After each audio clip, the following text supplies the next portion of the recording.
Welcome to Coasting with Giants, a podcast all about the roller coaster enthusiast hobby and the people that are part of the community. Come along with me, Thad the theme park giant, as I interview some of my friends that I've met along the way in this crazy hobby.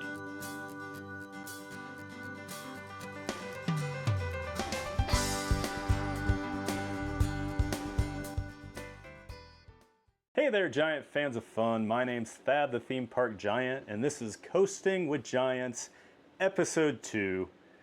A podcast all about the coaster enthusiast hobby and the enthusiasts that are part of it.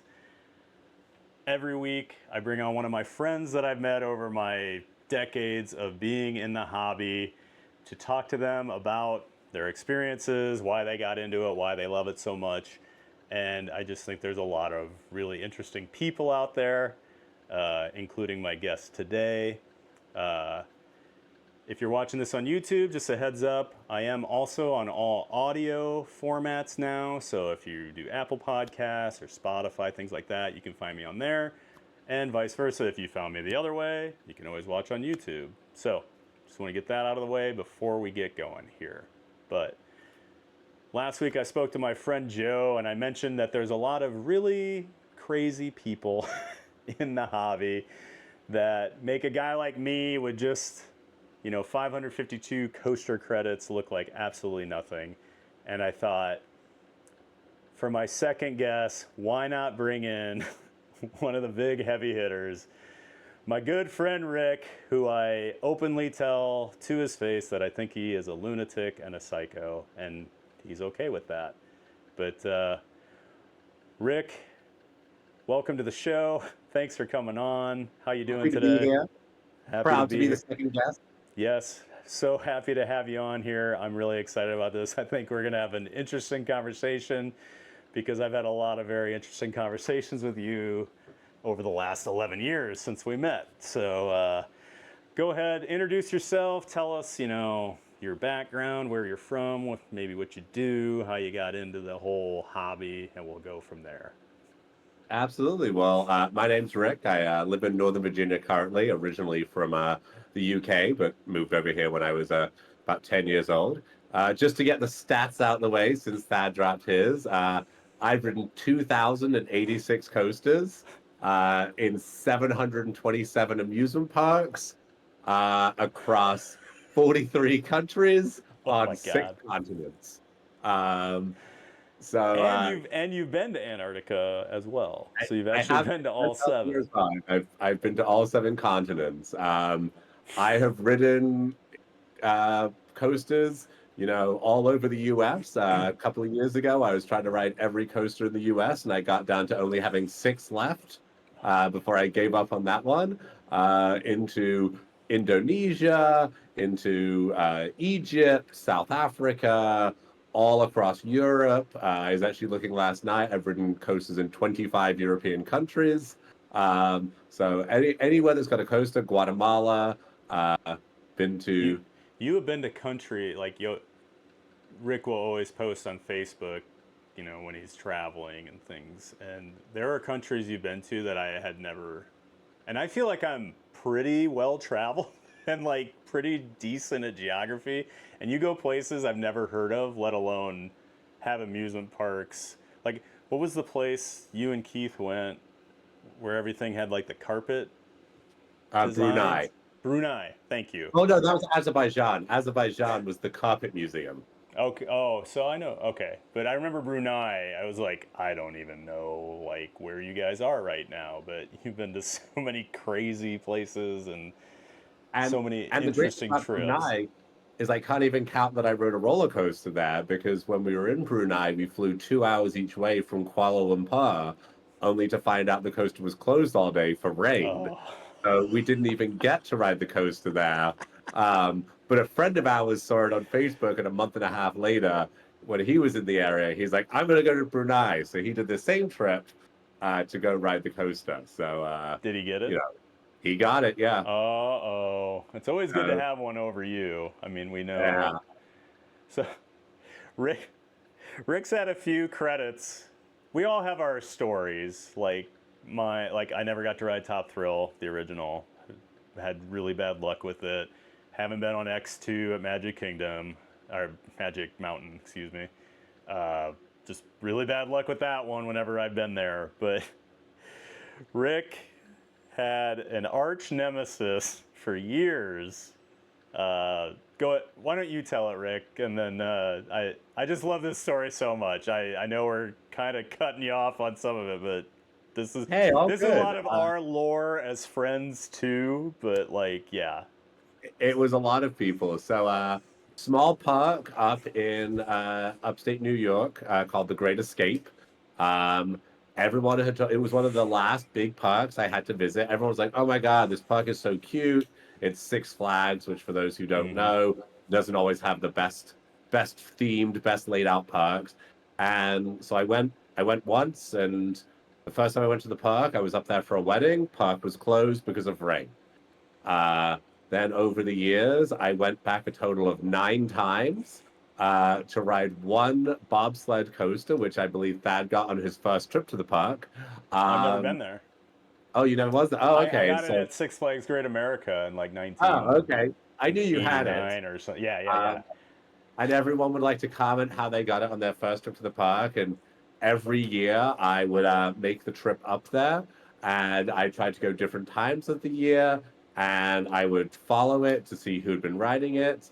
Never got it. And when they finally announced they tore the ride down about 2 years ago, they were having a big farewell celebration.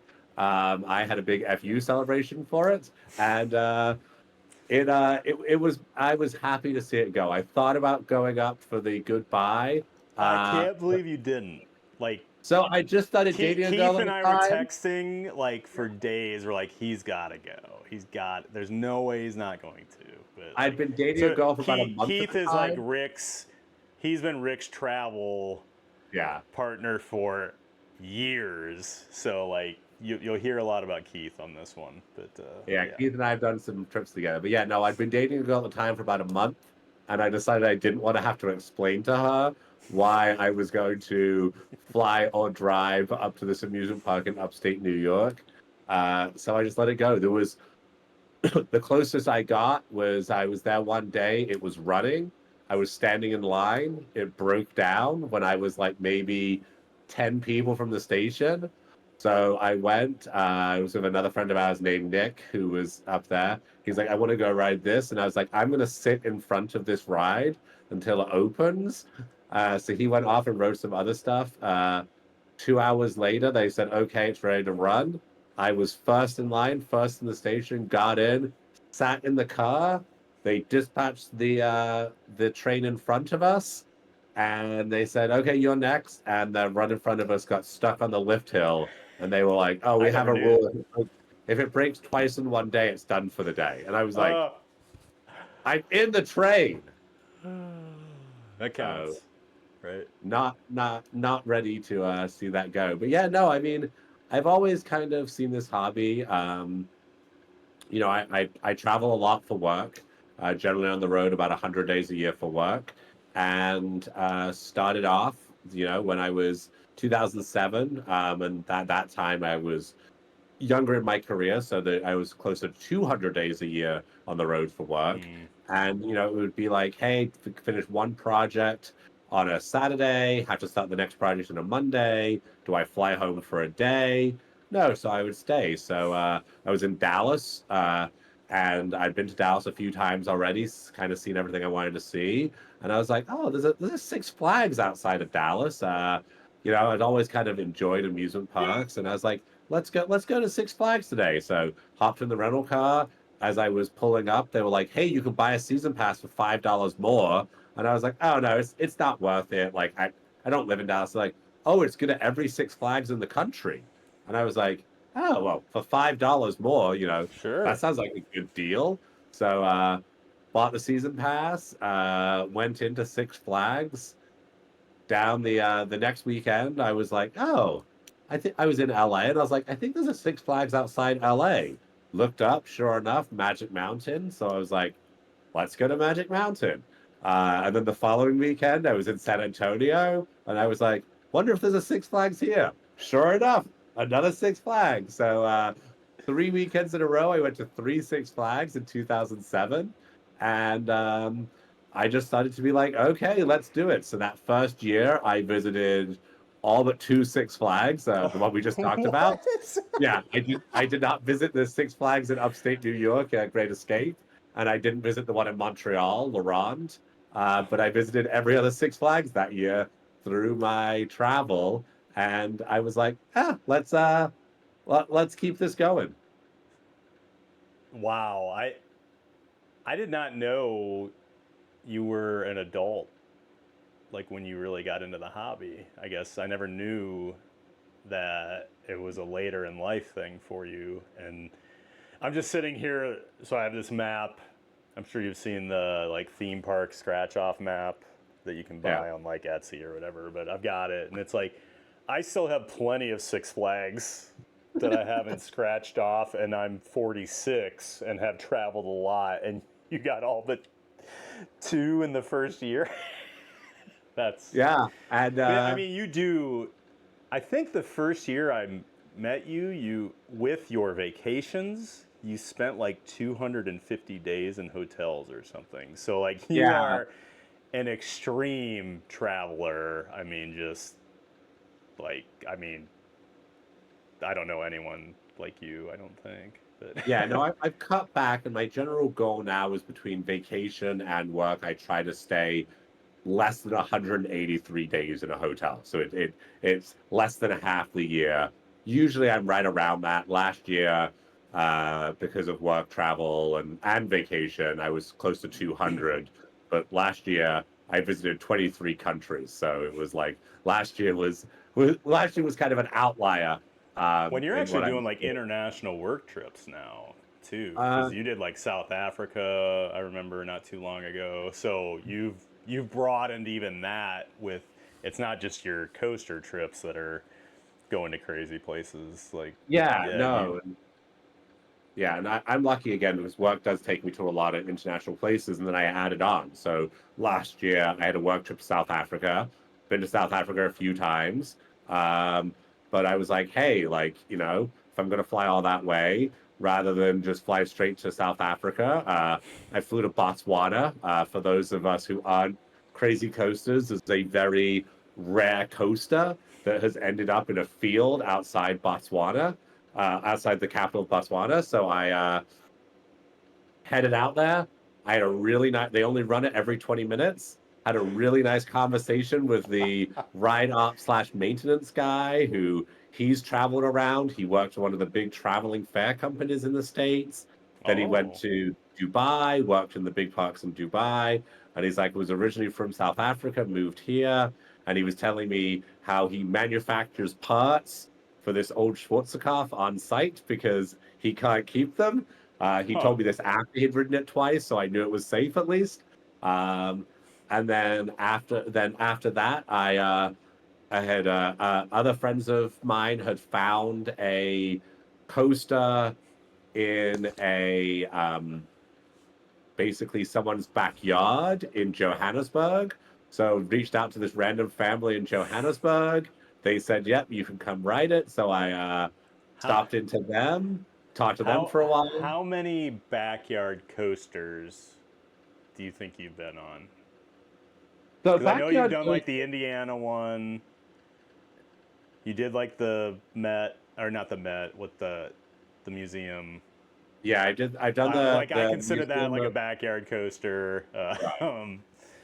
So But I break backyard coasters into like two categories. There's some people who've just bought coasters and then no, put them in that I'm saying backyard. like Joe Blow built his Yeah, own roller coaster in his backyard and allows you to come ride it.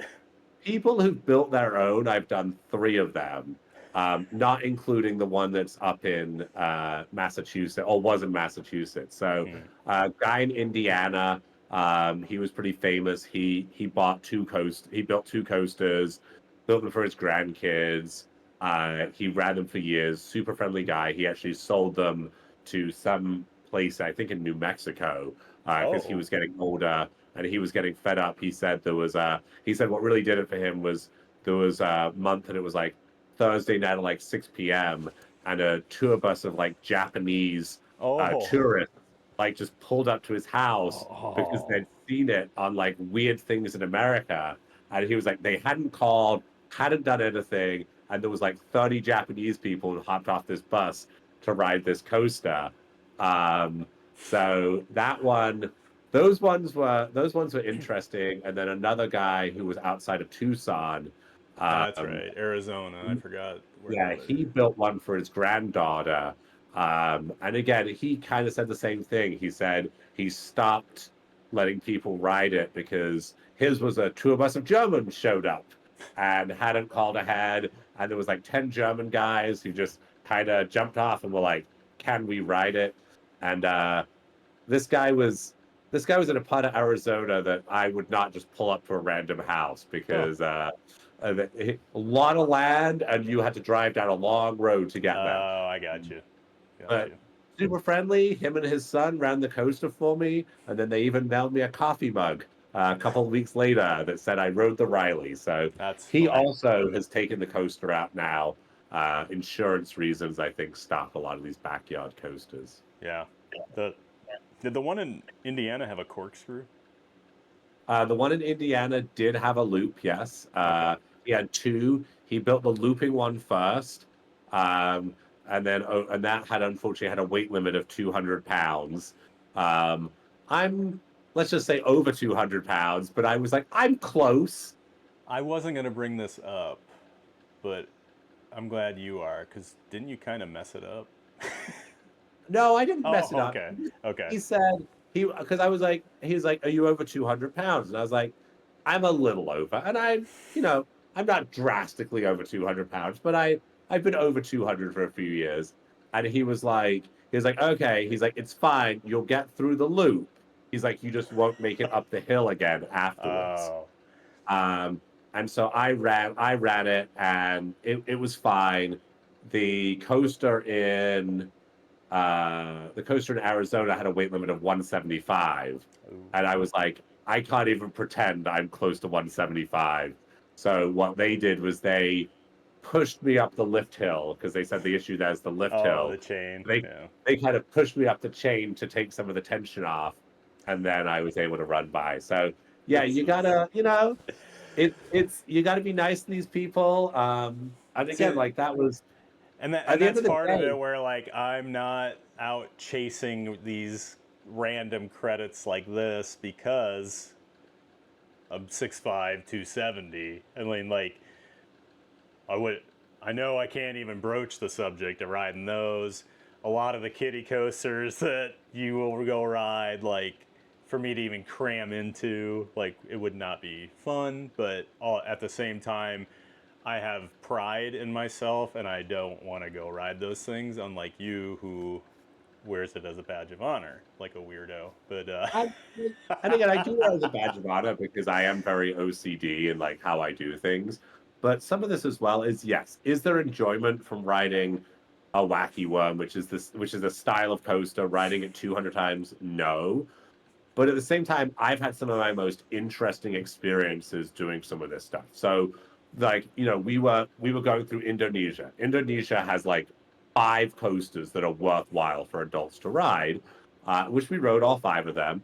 But we were in parts of Indonesia that were like a 12-hour drive to get to ride, and we're talking like I shouldn't say talking, but we're meeting up with people. There was one park where we basically became like a tourist attraction, traveling oh, with 2 of our other friends. I'm sure Thad will have his friend Professor Roller Coaster on the show down the line, but me and he is on the list he's definitely. on the list. Me and Professor Roller Coaster and his wife, we were there, and he and these people were like just swarming us, and we spent like 20 minutes just taking pictures of them. These big white guys in Indonesia, and Yep. at the end, someone comes up and they're like in Google Translate, and they're like inviting us to lunch at the owner's house because they Oh, want to come meet us and talk to us, and we were like, we got to go, but we talked to the owners for a little bit. Again, in India, we've had people like just again fascinated by what we're doing oh, and just talk to us for absolutely. hours. And Well, I've met just so think though, if let's say I worked at Adventureland in Des Moines, right? And a couple Indonesian guys show up, and they're like, "Oh yeah, we came here specifically to ride the tornado." Yeah. Like, your mind would be blown. So like, Yeah. it is crazy, and like, you do become this, especially you with like some of your stories, and like you'll email parks ahead of time because they have rules like no adults can ride Right. this one, and you'll email them and maybe bribe them or whatever, or find some way to get your way in there or whatever, so they know before you even get there that you're like this crazy coaster person. But like even me, and this isn't anything to do with coasters, but like just going to Japan, being 6'5", and at the Right. time I was like 365 pounds probably. I was a big dude, and like I bet in 3 weeks I had at least 75 selfies Right. that people would stop on the street and just take with me. So like, you're already like, as a white person in like an Asian country, like you stick out, you really do. Yeah. But like, and then when it's like this added level of like, oh, and we came here to ride this 10-foot tall roller coaster that you have, that is mind blowing to think about stuff like that. But And it ends up, as I said, I see it as I've talked to so many interesting people. I've met so many interesting people. You know, over half my closest friends are people I've met in this hobby. Um, just through doing this stuff. I've been to places, cities, countries. I would never go to. mhm. Again, the Indonesia trip. We were in Indonesia. There was a coaster on this island, and so we flew to the island through some not understanding the websites. The coaster ended up being closed when we got there. We had an early morning flight the next day, so we posted on Facebook that we were, oh, this is a wash, blah blah blah. Friend of ours who lived in Singapore at the time, he messages us and he's like, "Hey, you guys realize that the island that you're on, that's where like the Islamic separatists live. Like, it's a lot of like terrorism and other stuff there. Like, what are you guys doing there?" And we were like, at the time, we're like in the hotel attached to the airport. We were already like back at the hotel. And we were like, our flight's the next morning. He's like sending us news articles. And this Oh guy, again, is wow. very well traveled. And he's like, you guys should leave as quickly as possible. And we were like, leave it in the morning. We just need to sleep here and get out. So, again, there's times, I've never had where I had a situation like that, but you do definitely get into some interesting situations on trips sometimes. oh That's yeah, pretty we crazy. we went to ride roller coasters in the Golan Heights, in Israel, Syria, depending on where you want to place it. And when we sent those into the roller coaster database, he was like, "Well, didn't think anyone would be," his exact words, "didn't think anyone would be stupid enough to try to ride that one, but thanks for the Yep. pictures." Yep. So So you'll hear RCDB a lot. I know Joe and I talked about it last week, but it's the roller coaster database. It's a website where you can look up basically any roller coaster. There's pictures, stats. Like, so when Rick uses it a lot, because when he's like researching a trip, he can, look at specific areas and things and find how many credits and go find them. And then he's actually become friends with the guy, so he submits pictures. Joe, actually, we were talking last week, and when we were off, camera or whatever, talking, he was saying how funny it is that he'll look on RCDB and see that you and Keith will have pictures submitted. He's just like, it's so weird that I know people that are submitting these pictures from like Egypt or whatever for roller yeah, coasters into this site. But yeah, your name will pop up there a lot on pictures, and it always cracks me up. But yeah, I think I yeah, have about 3,500 pictures of mine on RCDB, and then they've got a backlog and from a all big. the mocking of pictures that I take for all these years, and then you have that many that you've just submitted to one website. So okay, Yeah, I got you. and then back in um And then I think there's about another 1,000 pictures I have in backlogs from trips I did last year where the guy's just like, I don't have time to post these yet. So, like, when I get to them, I will. Oh, I'm So actually, does it he wasn't even none of have this. like the parks on there, or is this like he has to like even create the pages because So it's he no does pretty one's. good about creating the pages as soon as Mm, I upload them. Typically, in my big, you know, yeah, of the people above 2,000 coasters, there's only about 30 of us. And once you get to 2,000 coasters, you're not just in Europe and no, Japan and the US. You're going out places. So those are the it's a places lot, I've been, right. and It's yeah. a lot of the pictures that get, so a lot of these places that go, it ends up, there's like 10 or 12 of us that are the same people that go to these places. So typically when I'm on one of these trips, in a more off the beaten path, every day I'm sending updates of, we went to these three parks today, this coaster doesn't exist anymore, this Mm. park's added this new coaster, and going from there. And then other people reach out to me as well. I've helped three people in the past 3 months plan trips to Peru because I was in Peru last year and I did all but one roller coaster in Peru. And so they were like, okay, like, how did you do this? What did you do? Mm, And so yeah, it's interesting hobby. no doubt. What what rank are you? So I last time I checked, I was 14th. Oh, I thought you were Um, top 10. Did you drop? no, no, no, I'm not top 10. Oh. There are some Well, that's the people end of the who are in episode. them No. as well. I know people who have, in the 2,500s who are not in there. Uh, Oh, okay. they- I'm just going off the official like coaster dash count. So, right. okay. So even on Coast Dash Count, I'm 14. I think I'm closer to like 18 because I know at least three people who aren't on the list. Hmm. Um, but as much as we like to all joke, I've slowed down over the years. You It used have. to be that I would get 150 new coasters a year. Last year was only 73. 2023 was 86. So I'm kind of slowing down.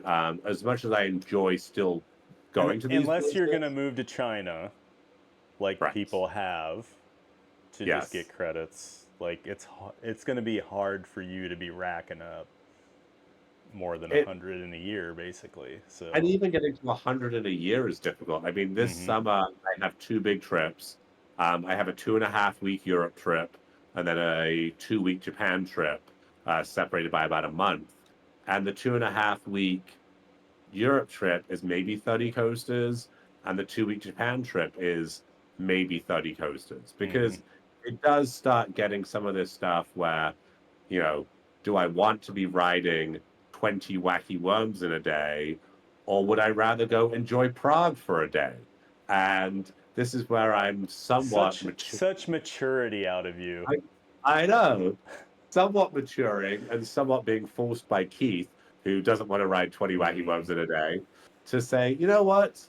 Maybe doing a Keith's tour. priorities have changed the last few years, Yeah, definitely. maybe doing a tour of Prague makes more sense than doing a 12-hour round trip to get a SBS spinner or a wacky worm in some random place. SPF spinners. Oh man. Oh, all I right. mean, one of my Well, favorite stories is when I actually would visit you in Iowa, and I was like, "Oh yeah, tomorrow we got like some more parks tomorrow." You're like, "Oh, you're going to Worlds of Fun or Silver Dollar City?" And we were like, "No, we're going to a county fair in Nebraska that has a roller coaster that only runs 3 days out of a year." and like the middle of nowhere in Nebraska. Like it Yeah, wasn't Omaha, it wasn't Lincoln, like it was a county fair that you should not have known existed. And yet yeah. you were leaving I my think it was place in Kingsman, Iowa to drive Nebraska. there to go get it. Yeah, I think it was like Kingsman, Nebraska or something. And Well, I mean, well, we'll talk more about your crazy trips like that in another segment, but the I feel like every time you came through Iowa and stayed at my place, you were on some absolutely awful trip that I would have not wanted to be any part of, outside of like when we went to Lost Island or just Adventureland. But like every other stop was some pizza place or like remember you guys drove from like Denver to Branson. It's like 9 hours just to go to like an incredible pizza or something to get a kitty credit. And then you drove to Waterloo, Iowa the next day, which is like another 8 hours to meet me at Lost Island. And it was just like, come on, guys. But all right. First segment, I think we're going to take a quick break here before we get too deep into this because we've already gone a half hour. But we're going to pay some bills, run some ads. We'll be right back. All right, welcome back. Thad the Theme Park Giant here with my friend Rick, the absolutely insane roller coaster enthusiast.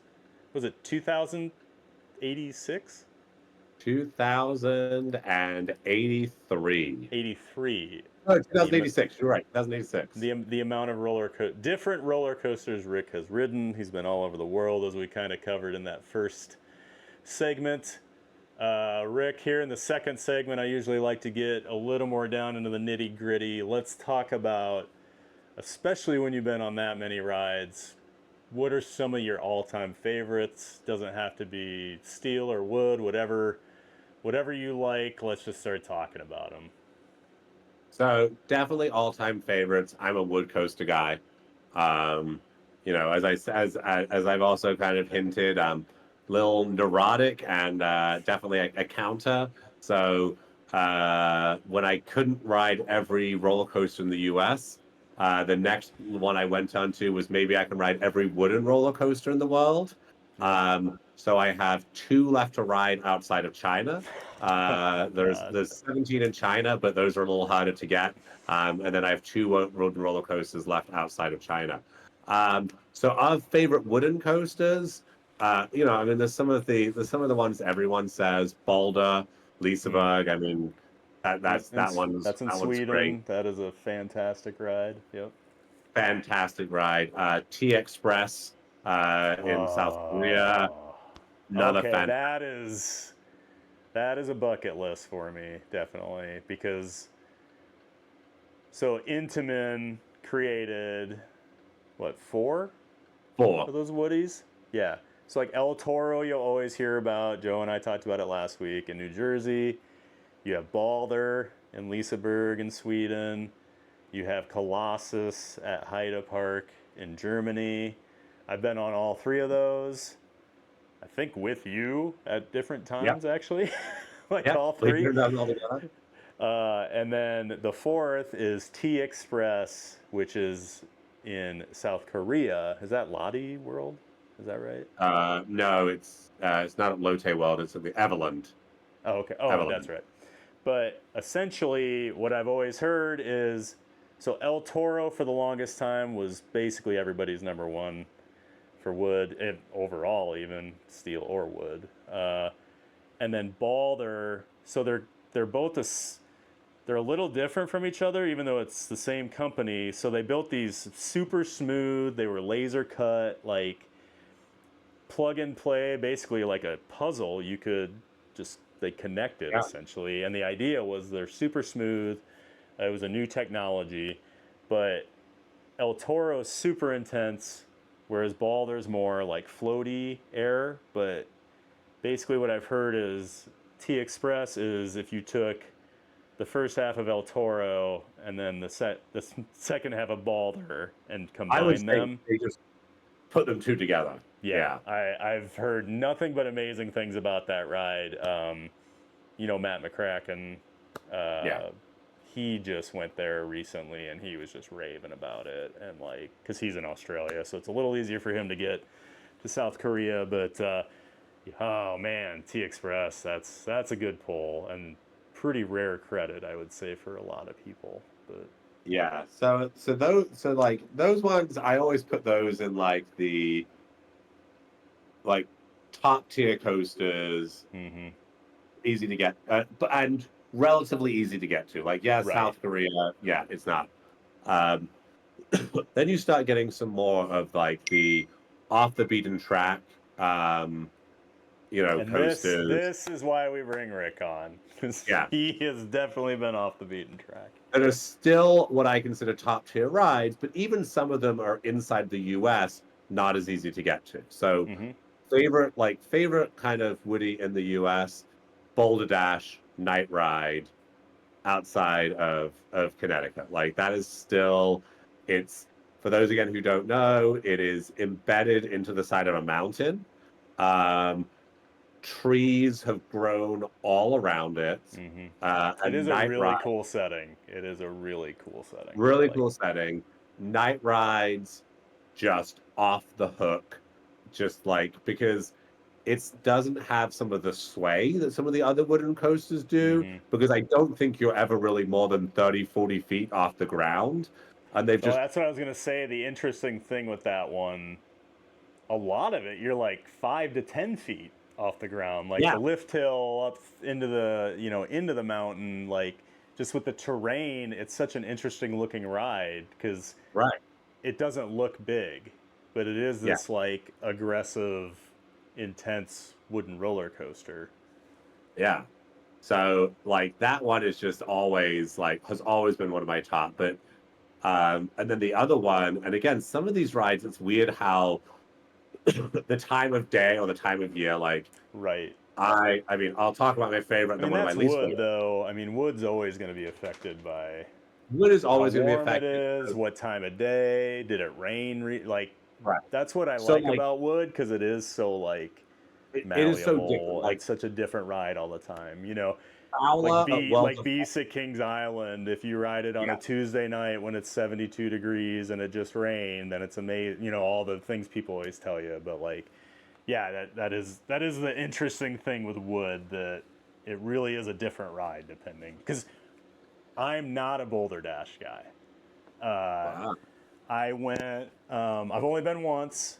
I went. It was early June. It was kind of a chilly day.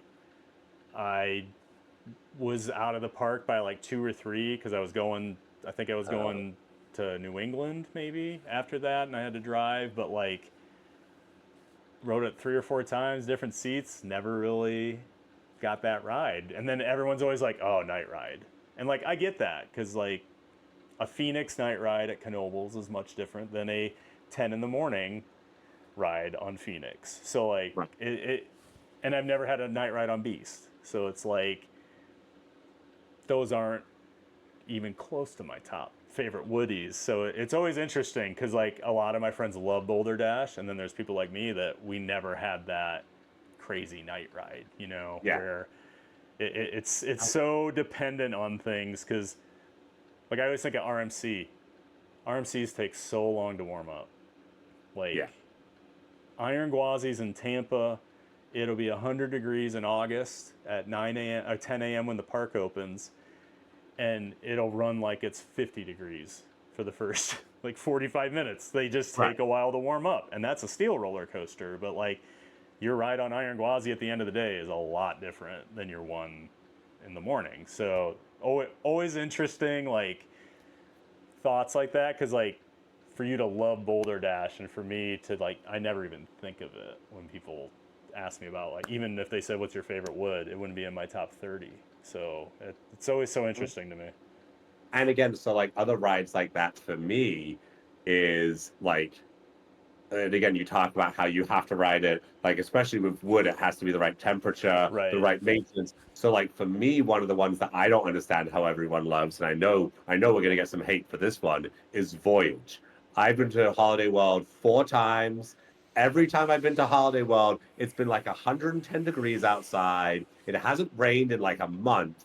And I feel like Voyage is gonna kill me. And everyone's like, "Oh, you got to get into Hollywood Nights. You got to ride Voyage when it was maintained, 17 days ago, and you've got So to ride it when it's 86.1 degrees outside." And I was like, a wooden roller coaster could not be good if it's only good one right. weekend out of the year. That's And my every year, argument I'm like, with like the Beast to me is like almost as boring of a ride as you could get for something that big. Like right, I know I'll get lit up for that, but like it just does nothing for me.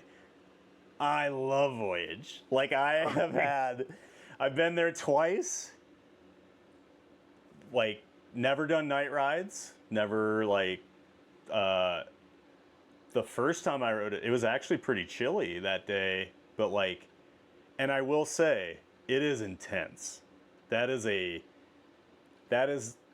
I don't think it's rough. I know a lot of people say rough, but like I just think it's really intense, and it's hard to describe that thing because it's so long too, and Oh, wow. it just keeps going and going and going and faster and When you get faster to and the back of the faster. park and you're like, "Oh my god, this thing's gonna turn around and go all Yeah, the way back." yeah, yeah. Like you go so far out on that thing, and then it goes underground. Yeah. Like so, you're still gaining like speed and momentum as you're going, and like, but I have had the craziest rides on that thing where, and I know like I know a lot, and I get where people are coming from because if I know I went on a different day or whatever and it beat the crap out of me, I would hate it. But like for whatever reason, it's like the perfect level of intensity for me. The airtime on it, I have had like so. I was there with Matt McCracken and this other guy. It was just the three of us, and I wanted a front row because I think I did a back row first. So I waited for the front row the one time, and I actually ended up, it was a guy, he was doing a solo coaster trip all across the US, just happened to be right next to me. So we got talking the whole time. You know how you just run into nerds like that, you know? You can always Uh, spot them, they're always wearing a get well, to he the had a point shirt with a shirt. checklist of all the parks he was going to, checked off, and that was his last park before he drove back to Seattle where he lived.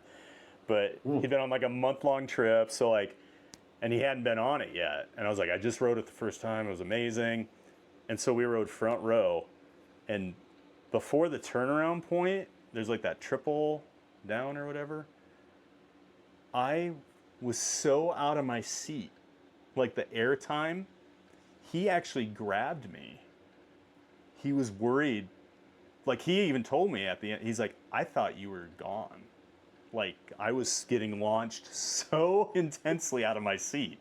Like it's one of the craziest rides on anything I've ever had, and like it was smooth. Like, and like that day I walked out of there, I'm like, and that was when El Toro was king for me, and it like I almost put Voyage above it. Like And again, I noticed you didn't say El Toro earlier, so I was well, again, I'm trying to say, like, to me, I put it, like, again, you can start, especially when you start getting over 1,000 roller coasters. right. It's difficult to rank them, and again, People ask me, and I'm like, 550 is tough to like right, sit here and think of my top five steel or something. Like somebody right. asked me a few months, and I actually had to take like an hour, and I sat down and was like looking at my list, and I'm like, okay, oh yeah, I forgot about like it does get tough. I mean, because it just turns into more like if I could ride anything right now, what would I want to ride?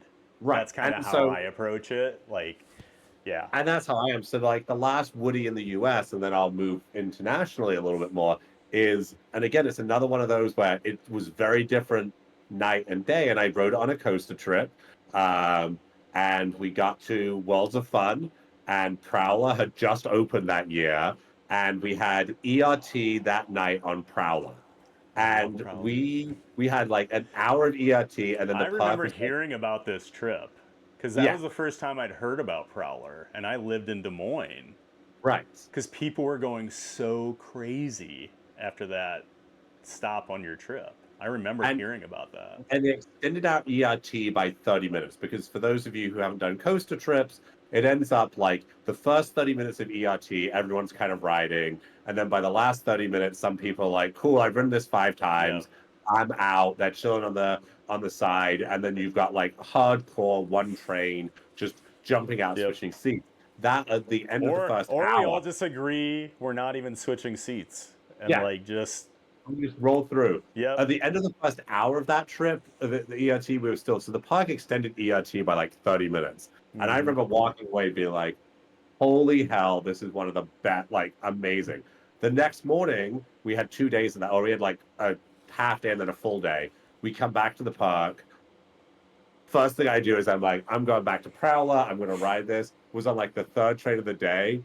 And I was like, this thing is it's boring. Like we're just like kind of like just like do, and it was like it was again it was another one of those rides where like night ride, train full of coaster enthusiasts, boom boom boom, amazing, and then the next day you're just like, Yeah, some of those ERT sessions will really throw your rankings off because right, it's such a it's such like a high when you're with like-minded people in a group like that, and like, and I'm not like a yeah kind of but like you get in those situations and like I'm like pumped, you know, like I get, yeah, I'm a totally different person than when I ride a normal roller coaster on a normal day, like with just a couple friends or whatever. But like, right. it really does play into it too. But oh man, see, Prowler to me, even I'd say its first probably 8 or 9 years it was around, maybe even more. I never had a bad ride on it, no matter when I went. And Worlds of Fun's probably the park I went to the most, like the last 15, 20 years, like more than Adventureland, the city I actually lived in. But like, because Worlds of Fun was like 2.5 hour drive for me. So it was an easy, like, usually an April trip when the park first opens, just go get some coasters, whatever. But then, like, I used to work in Topeka a little bit for the one company I was at. So sometimes I would have to go down there for a week. And Worlds of Fun was right on the way. And I would drive down on Sunday afternoons after the Vikings would be done or whatever. Or if, like, and a Sunday afternoon in the fall at Worlds of Fun, I could plant myself in row 3 of Prowler for a good hour without moving and like just get amazing rides on that thing. And that was always like my little break, you know, while I was driving. It was like, oh, I'm gonna go ride Prowler for an hour, you know. So I'd stop at Worlds of Fun, literally go ride Prowler and probably not ride anything else and leave. Maybe go one on Yeah, Mamba or something. But yeah. like, That's all you need. yeah, but like, I'm so happy you said Prowler, but man, that thing got rough. Like, the last So time I was down there, it was rough. I was I've there heard it's what better last year? though, like, because I think they worked on it the year they brought Uh, Zambezi Zinger yeah. back. So I was there back in, and I'm just trying to remember exactly when I was there for Zambezi Singer. All right, we had a quick technical issue there. For some reason, it shut off, stopped recording in the middle of our conversation, and I didn't realize it for a few minutes. So we're gonna get back into it, try and make this organic. I'm sure we will because we yap all the time, so whatever. But we were talking about Zambezi Zinger opening shortly after I moved away from Iowa, and Rick was going to talk about how he didn't like it that much. But and then we're going to move on to some other things. Yeah, I mean Zambezi it was different, but it wasn't great. But I mean the key thing about Zambezi was it allowed me to go back and ride Prowler, and I Mm-hmm. was like 10 years later, I still thought Prowler was unbelievable. Again, it was It's another night ride. So such a hidden gem. I think when GCI was there, they did some work. But yeah, no, I mean, again, it's like Worlds of Fun. I mean, it's not one of the big parks that everyone like when they come to the States. It's like, oh, I got to hit this one. But Right. I, I mean, I'll talk more about steel coasters in a little bit. But my favorite steel are all those Morgan Hypers. I think all those Morgan Oh, Hypers, really? great coasters, Yeah, you love and Mamba and Mamba, Steel Steel Force, Eel, all of them. and of course Wild Thing is the best of the best. But I actually do. I like the Morgan Hypers, but I do too. oh, I thought you were being sarcastic. A lot of people Oh no, kind no, of no, I crap. like it. Oh, okay. I love Mamba and Steel Force. So like, and Yeah. I like Steel Eel a lot. Um, And Superman in Mexico. Never been. I heard it's Uh, amazing. It's gone, right? no, it's that. They Oh, they announced that took as like something else. a Oh, okay, okay. Yeah, I've always heard that's like the best. Um, yeah. but yeah, And we were bummed. I was there in I do want to go to January. that Hour and Mexico. a half Six late. Flags Mexico looks awesome. Like It I is. heard It's a that's a good park. really good park because they have Medusa, right? The Yeah. RMC. Yeah. Okay. It's so busy though. Every time I've been, it's been so busy. Oh, well, I mean, Mexico City's a giant Yeah. city. When we were there in January, we ended up skipping Superman and Medusa because they were both 90-minute waits. Oh wow. And we had waited for Wonder Woman, which was supposed to be an hour, and it ended up being closer to 2. And we were just like, yeah, no, we can't. Well, I can only imagine operations at an international Six Flags park. I just don't They're see it going actually real well. not. They're about the same as US. All right. Although we're scraping the bottom of the barrel when we talk Yeah, about Six Flags operations, I guess. So yeah. it's not a real So compliment. Uh, internationally, favorite Woodies. And I always feel bad saying this one just because it's so far out. There's one off the coast of Vietnam. It's a GCI. It is such a like just a good, solid Woody. Runs super well, but you got to take a 7 mile cable car to get there. You've got all these other challenges. Just it's so far from the US. It's about 36 hours flights to get there. So as much as I always say like solid ride, one of the best, it's just one of those ones that most people are not going to get to ride. One of the, and I've only been to Japan, but I've seen enough, of other parks in Asia. The ways you get to some of these parks, it's so unlike. I mean, you just don't see it in the U.S. Like Yomiuri Land in Yeah, kind of Tokyo area. You have to take this chairlift like yeah. to the top of this mountain, and then there's just this park up there.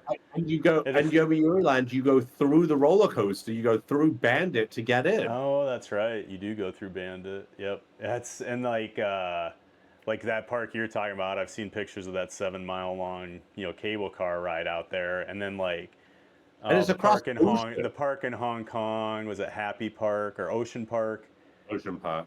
But like the views of that place, like you're just on this Um, cliff on the ocean of like just like Hong Kong Bay. I haven't been to yeah. Hong Kong, but like just stunning like Oh, settings.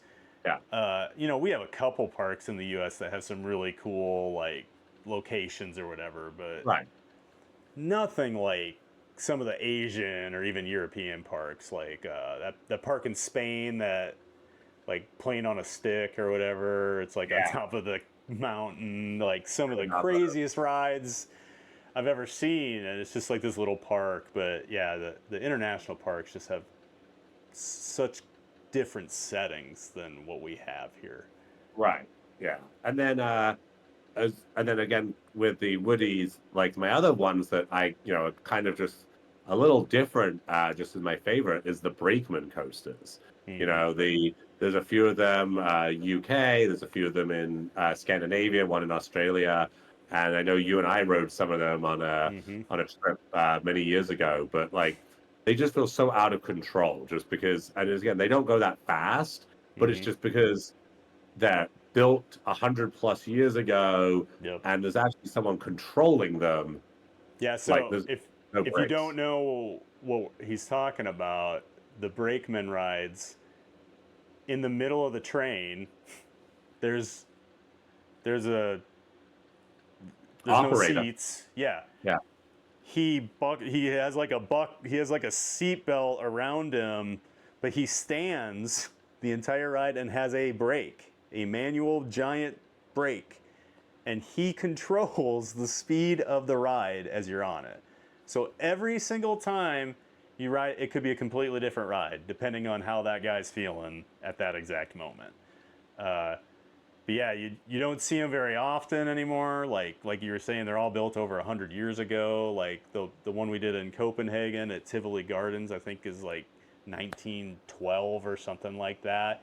And then, but they still had like they built a mountain around it. There's Yeah. theming. Like we got to do a really cool experience when we were there because we had an ERT session and like Tivoli was really excited. Theme Park Review was there, I remember, but like we got a full tour of the ride, like backstage. Got to walk through like the inner guts of it, and like we were on the top of the mountain. And as we were standing there, the park president was talking to us, and like the train comes rolling in with a brakeman on it, and the president's like just tells us, "You're the first people we're ever gonna let ride, like get on halfway through it." And Yeah. like it sounds like a silly thing, but like it was such a cool moment, like and such a coaster nerd thing. And and the brakemen are all coaster nerds too. Like they were all like super excited TPR was there, so they wanted to give us like the best rides possible, and like just those ERT sessions, just such cool things happen sometimes. But yeah, that's one I'll always think of is getting to get a full tour of it and like just riding it the second half because I don't think we'd ridden it yet. No, Had we we? hadn't. And Yeah. as you said, it's like every ride is different Yep. because they can, like with us all being coaster enthusiasts, they put He that was they he wasn't touching the brake much. no, no, no, Yeah. no. So it's a really cool ride. Yep. And then But there's yeah, another one in Copenhagen we did where they actually removed the brakeman like a year before, yeah, and there's like a computer that sits yeah, in that spot on the ride, and it actually controls the braking. So some parks are phasing them out, but the ones that still have them, like if you ever have a chance and you're in like Copenhagen, go to Tivoli and ride it because it really is a unique experience. right. And the one at Bakken, yeah, I thought was cool as well because there's like a house in the middle of it where like they Oh were like yeah, Brakeman used to live there.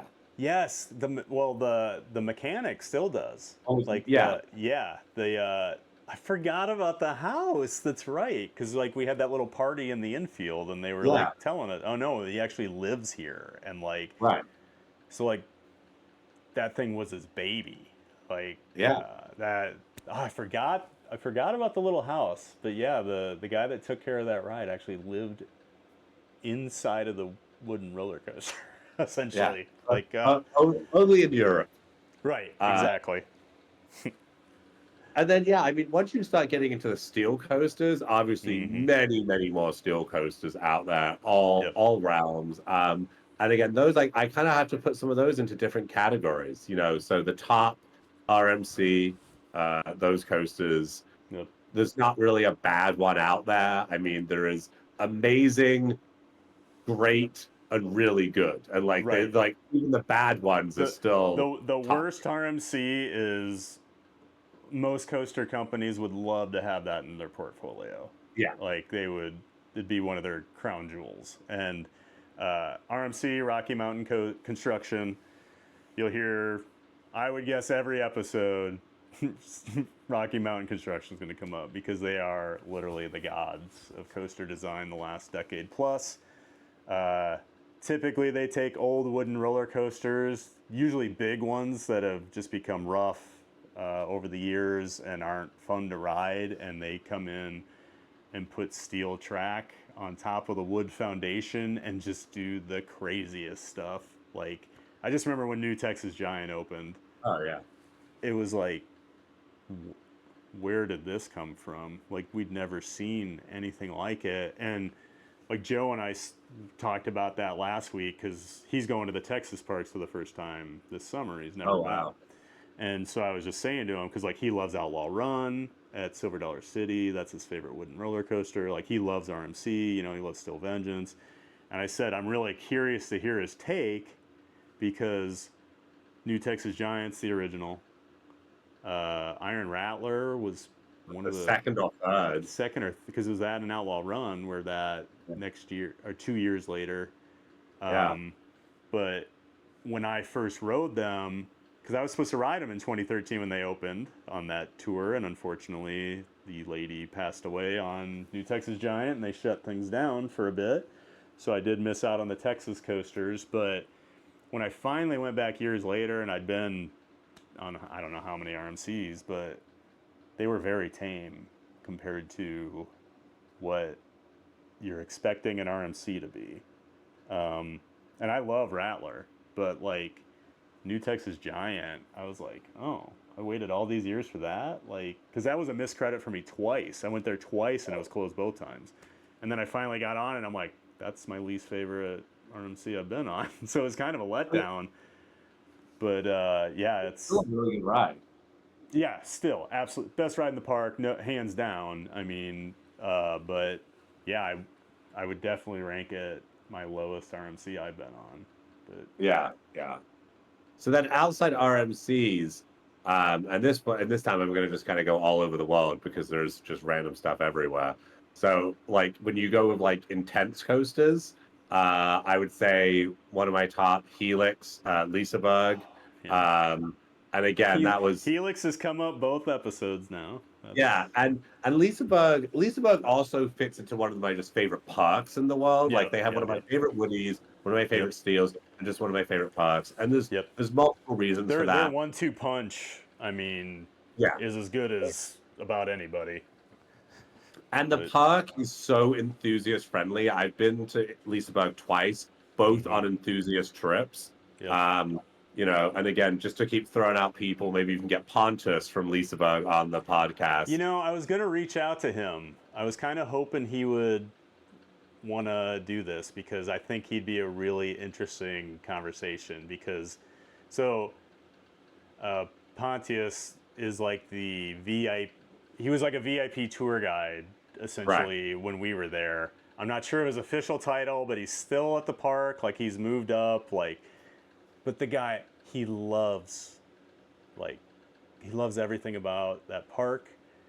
He loves roller coasters. He loves other parks. Like he loves to travel. Like he's been all over Europe. He was in Orlando like a year ago. I remember I didn't get to meet up with him, but like he, it's everything you would want like an employee of a park to be.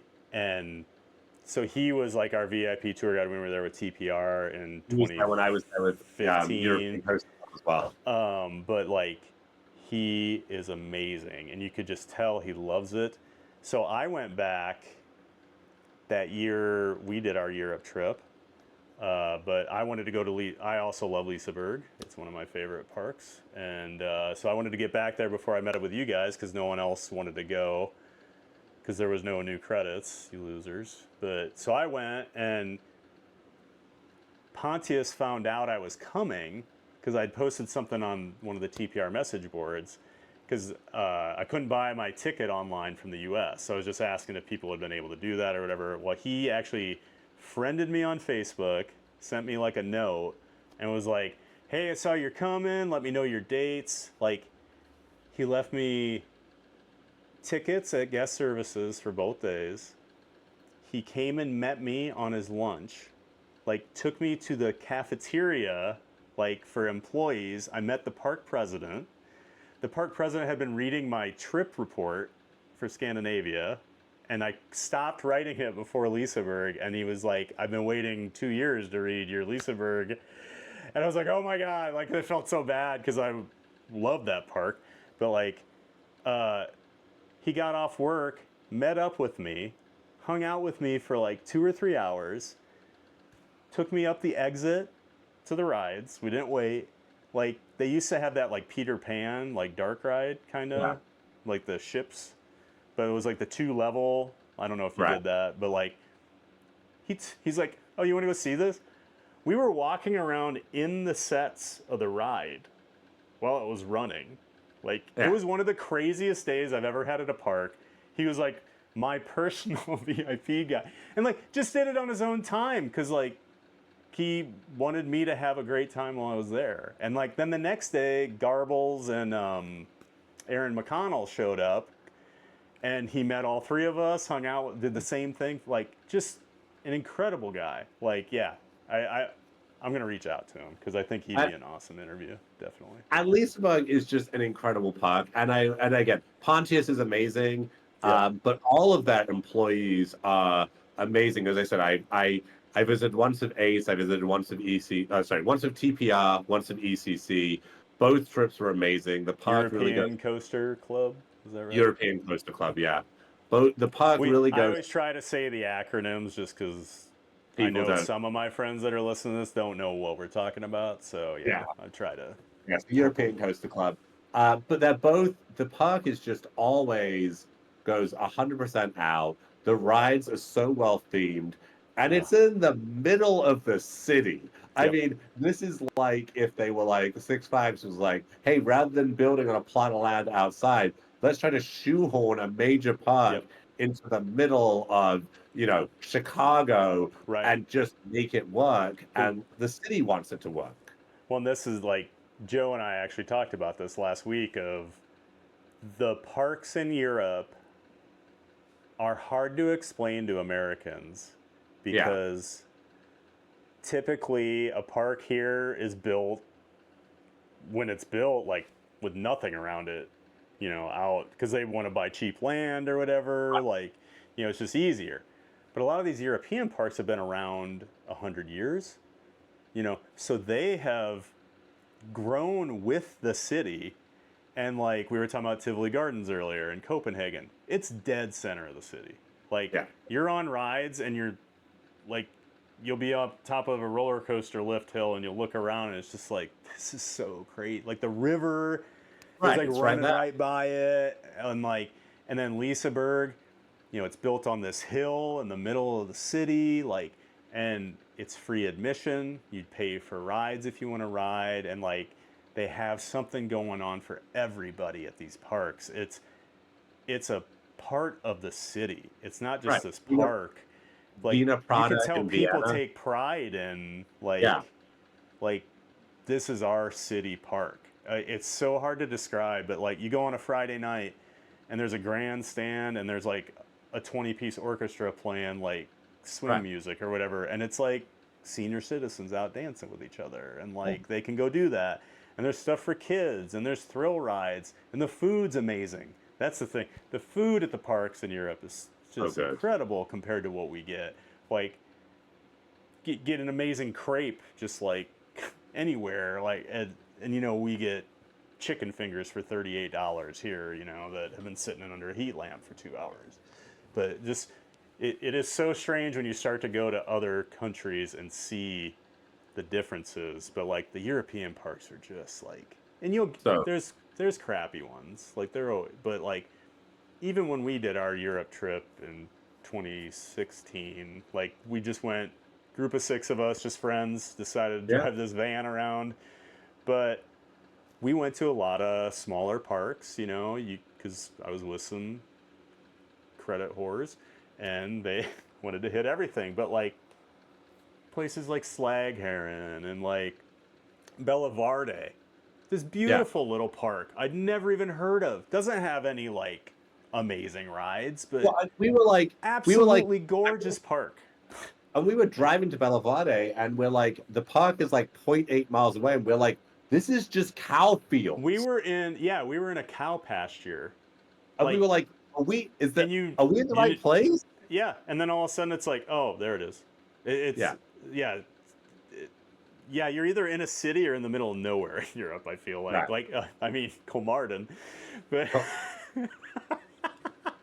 well, we'll that talk more was an amazing one. we'll talk more about like that in the next segment. But all right. Any So more steel coasters? Let's wrap up steel let's wrap up steel coasters. coasters. I'm just going to do lightning round, Yep. real quick of steel coasters. And So say the park when you do it. So yeah, it's insane steel coasters out there. Some of these new Vekomas in Europe. So I've Vekoma, heard they're a that. Yes. manufacturer. So they've built some great new rides. I'm not going to list all of them. There's one in Poland. There's one in another one in Vietnam. They've built some great new rides. Vekomas the last 2 or 3 years are amazing. Yep. And then the other one that I feel gets a really good mention is Taron at Phantasialand. Again, Ooh. Phantasialand is another park we could talk about for hours. Yeah. Really good park. So those are like the insane ones. Then the next ones that I just want to, again, quick shout out, super fun, amazing rides are the really well themed coasters. Mm-hmm. And for those, the best one out there, Guardians. Yeah. Uh, Yeah. I mean, Guardians is Guardians one of of the Galaxy at Epcot here in Disney World. Orlando Yeah, is absolutely, and this is, I mean, I'm obviously a Disney guy, and I'm obviously a roller coaster guy, and I'm biased, but, and like, I didn't get to ride it the first year or so it was open. I wasn't down here, but all my coaster nerd friends, and like, I always think of you, because like, I know, like, you're jaded, you've been on so many things. Something's really got to blow you away, right? right. You're not just going to be like, oh, yeah. But to a T, every single one of my like super uber coaster nerdy friends that had been on Guardians told me it's the most fun roller coaster I've ever been on. Like that Yeah. is what every single person told me. And I was like, and I remember what like Aussie Steve told me that, and he's been on like 800 or 900. But when you told me that, I was like, man, when Rick is telling me something is that fun, and like, and I know your opinions on things and how just riding as many Yeah. things as you have, and it is like I never know how to rank Guardians. Like Right. like it's in Well, my top 10 steel just because I'm like, yeah, if you took it out of that building and put it in a parking lot, it's not in my top 200. But right. like everything on that is so perfect. Like Right. the $500 million price tag was well worth it. They knocked it out of the park. It's the most expensive ride on earth, and it is about as good as it gets for a fully themed roller coaster. It's incredible. I'm so mad they're taking it off the virtual queue this week. It's Oh, going to I'm have happy. 3 hour lines. I think it's a terrible choice, especially as a local who gets to go ride it all the time with the virtual queue. But man, what a great ride. Good pull on that. And then the last two that I kind of put in the same way, going to go one Disney, one not.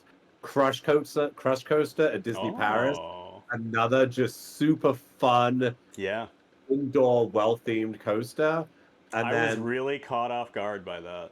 Like, because there'd never been a ride quite like that. Because it was almost like a right, dark ride at the start. yeah, The way it used the launches and things like that, and the theming. Like we were all blown away by that. I remember because that was part of our trip we did. But oh right, yeah, yeah. Crush's Coaster's really. I would love to see like that pop up somewhere over here, but the capacity on that is an issue right. for But Disney. it's another one that if you put that outside in a parking lot, Oh yeah, whatever. it's a But launch they spinner. Okay. right. Yep. And then a park we talked about earlier in the segment. This is the last one in the steels. Yomiuri Land. They put in a pair of Gerslauers last couple of years. I was there in October of 24. Spin Runway and Liverpool Rocket Luna. They are both really well themed Gerslauer Oh coasters, and they went again, not great coasters outside, probably wouldn't be cool coasters outside, but just the theming of what they've put into them. And Japan's just always a little weird as it is. yeah. Uh, so like Spin Runway is designed to be like manufacturing clothes, and when you walk in, you have all these oversized sewing machines and bobbins, and it's supposed to be that they're What? like sewing the clothes in there, and it's got lasers and stuff, and you're just like, I'm gonna have to what go were look they this thinking? up. I didn't know they got. I didn't know they got these Gerstlauers, but Yeah, they built a pair of Gerstlauers, I think 22 or 23, and they're both just cool coasters. So huh? yeah, I mean those kind of round out the top steel, top woods. And again, it's not to me, it's not just the most intense, the most Sure. insane, the most, beat me out of my chair. It is what's just a really good, fun Right. ride. What can I ride multiple times and be like, That's. I think as I get older, like, can I ride this over and over is a big. Like, I love to just go ride Mako at SeaWorld Orlando, yeah, and like, cause you go on there most days you can go. Mako doesn't have a line. right, I could just plant myself in the back row right seat for like 6 straight rides, and like I could ride that thing all day. right, Gwazi, yeah. Or like the ones five, I always think of is four or like five rides Tattoo I've Magic. probably done. Like Steel Vengeance, my number one. I can only do it like 3 or 4 times a day. Like Right. it's just Yeah. so intense. Like yeah. And I always say that like Tatsu at Magic Mountain. I love Oh Tatsu. yeah. That to me is a one and done. That's like a Yeah. one per trip. It's so intense. Yep. Whereas again, taking something like Crush Coaster, I could ride that thing 10 times in a row Yeah. and love it every time. Oh, I I could ride Guardians Yeah. for 10 straight hours and not get Right. sick of it. I mean, I've been on that thing so many times since I moved down here, and like I'm legit like excited like every time I ride it. And like Yeah. especially if like I'm with someone that hasn't been on it, like I'm like giddy cuz I don't tell them anything. Right. I'm going to put them in row 9 and not tell them why. Like, no spoilers here, but like, man, Yeah. love Guardians so much. But all right, we talked about all your favorite coasters. We're gonna take another break. We come back. We'll dig more into parks and like favorite trips, and then we'll probably start to wrap this up. Because what you don't realize is Rick and I have actually been talking for about 4.5 hours. So I'm already sick of him. All right, we'll be right back. And we're back. All right, we're gonna dig in. This will probably be the last segment with crazy coaster guy Rick here, number 14 in the world for credits ridden. That is pure insanity. I think the last time I looked, I was like in the top 700, and even I was like, wow, that's pretty nerdy. Like to be that I'm high. sure you're higher than that. I mean, What's that? I'm sure you're higher than top I don't 700. know. I don't think so. Like I'm only 552. I did go get 2 new credits for you yesterday in I anticipation I of you was being on. I was both proud and hurt I know that why. you were that close to, like, when I look at Oh, coasters close to my house, like the closest one's like 300 miles away, right. and like if there was coasters that close to my house, ooh, I would have been. I mean, Yeah, I still have a few credits in Orlando that I can get.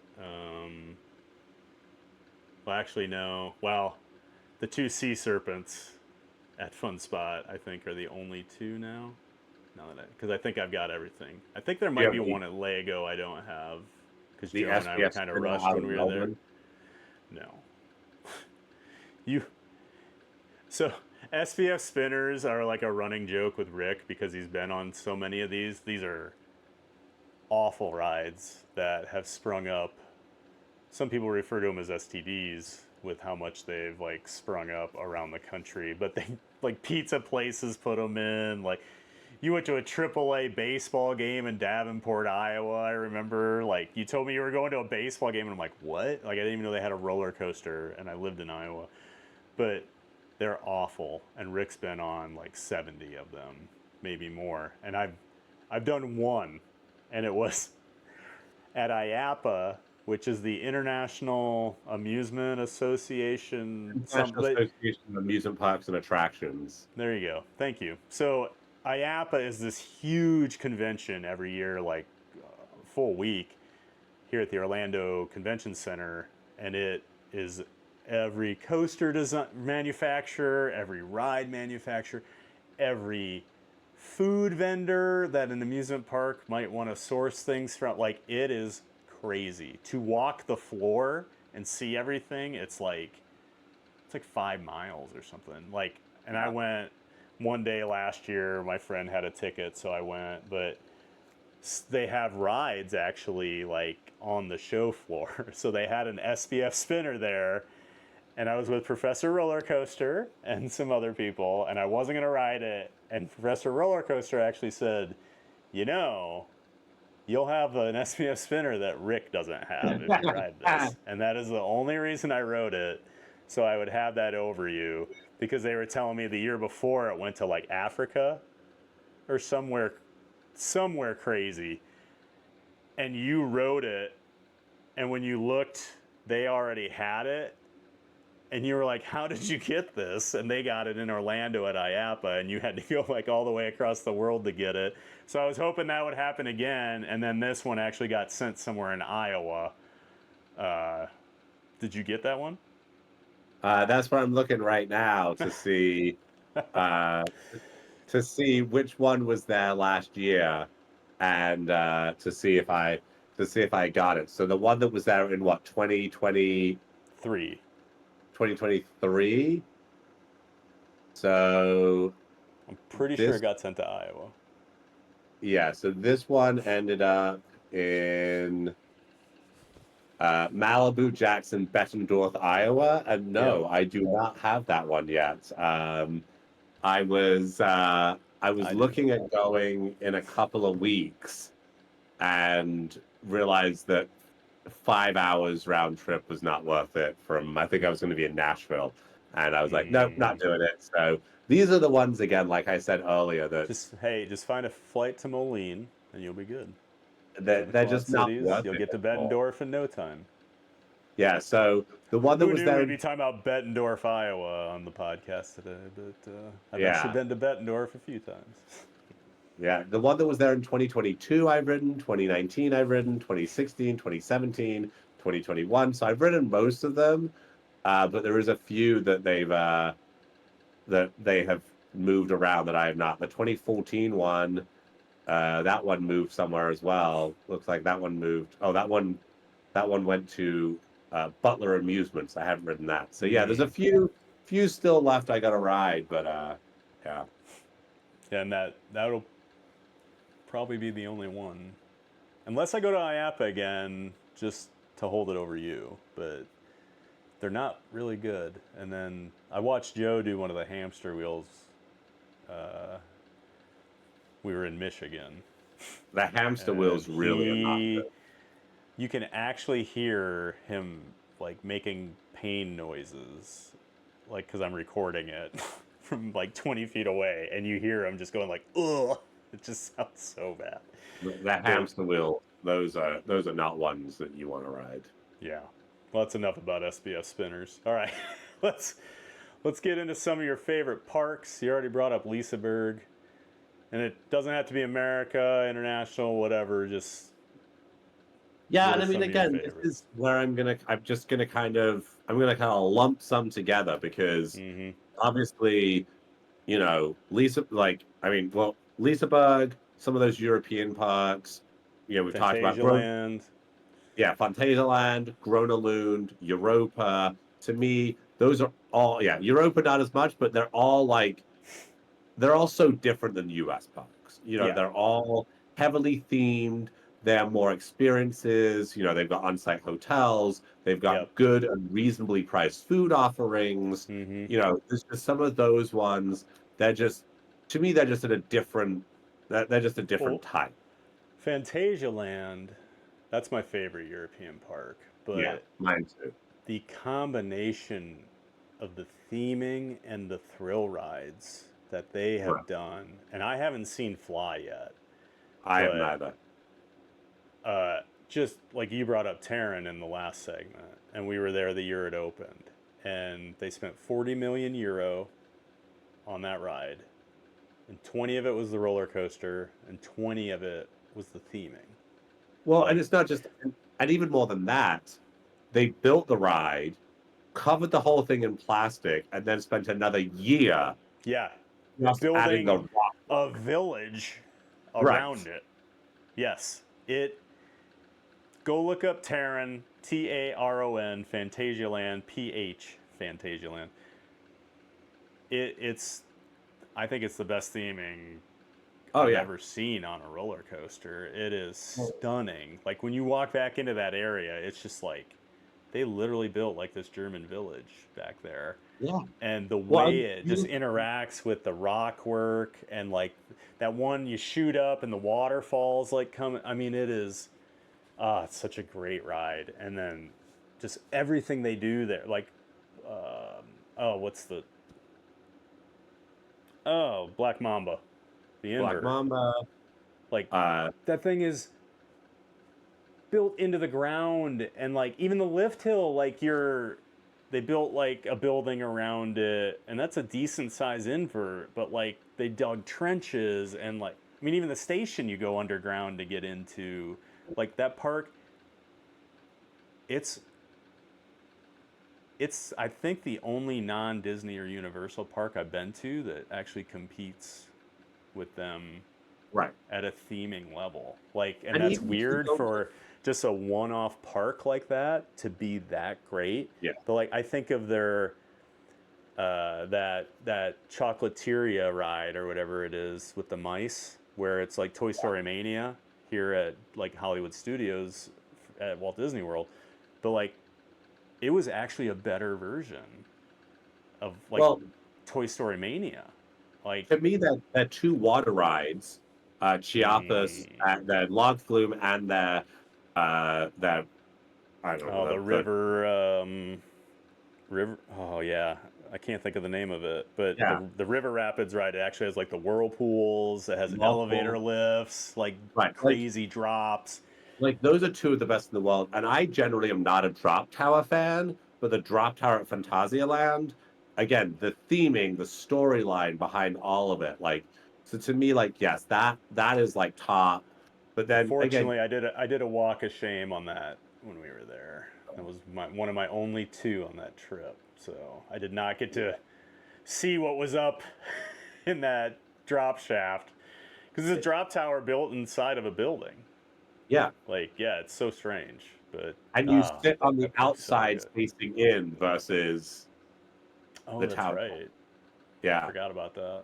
Yeah, that park's so good. Yeah, and then like Winjas, and then they added Winges. Fly with a whole new steampunk area, and it just looks incredible. And everyone I've talked to that's been is like, it's freaking amazing.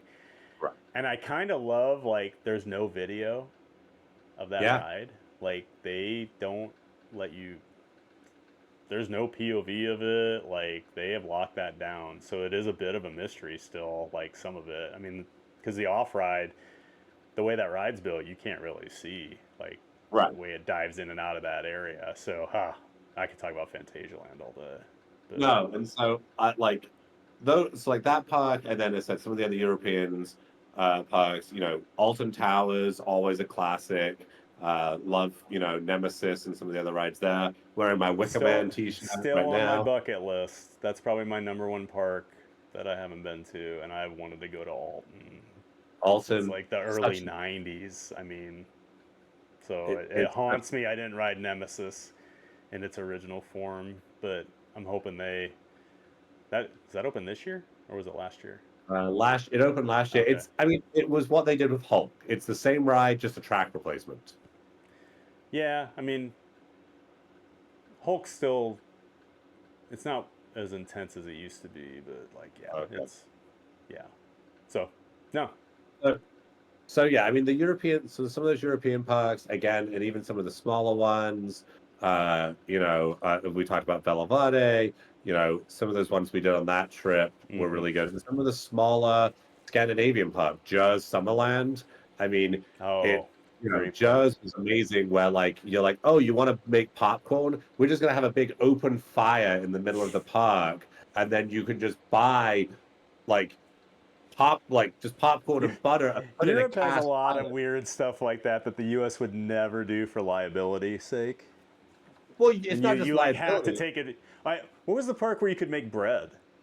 That was Jez. Okay, all right. That's yeah. I remember like people like making. Yeah. You get the dough, you put it on a stick, you hold it over a fire, and it's like people are literally standing here making bread right now. Like it's And they had BB hilarious. guns, not an upcharge. You just went Yeah. up and they were like, "Oh, here you go," and they weren't like Uh, strapped down. And there'll be like real bow and arrows that you Yeah. shoot at targets. Like I remember that in Japan, it was just like, oh, there's just bow and arrows out for people, and it's like in America, it would be people be shooting each other, like. Right. But yeah, there's so many other like things that are allowed at those parks that we could never have here, like ever, Right. ever, ever. Yeah. Right. So the European parks. I'm gonna kind of leave the Disney and Universal because I know you're gonna have many other guests on your show. You know, all the Disney parks, Tokyo Disney Sea. Mm-hmm. Amazing. The Universal parks. Some of what Universal is doing in the U.S. right now is putting other stuff to shame. So I'm gonna kind of leave some of. I know. 3 months I'm going to till leave some of Epic. that stuff to other people because we could talk about that for hours. Sure. Yeah. Getting into some of the weirder ones, the UAE parks in Dubai and outside Dubai, the new Warner Brothers park that's indoors. Mm-hmm. Again, some of the top theming in the world. Obviously, the big one that people heard about in Dubai, Ferrari World. Mm-hmm. World's fastest roller coaster in Formula Rossa just reopened after a year refurbishment. I haven't. It just reopened in December. Haven't been back since that. Curious to see what they did to that What one. was that like 140? 147 miles an Yeah. hour. You actually wear goggles Travel. because it's out in the desert and like the sand will like Right. get in your eyes, so they give you goggles to wear. But But Yeah, I so just had a friend over in UAE. He's a cast member here, but oh, he did like 2 weeks over there, and like, did you go to SeaWorld there? SeaWorld's amazing too. Oh my God! He was posting pictures. I didn't know they had a SeaWorld there.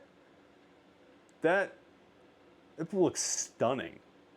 Like, It's all of those parks are amazing. The yeah, SeaWorld was actually Manta was my 2000th roller coaster. Manta Um, looks really good.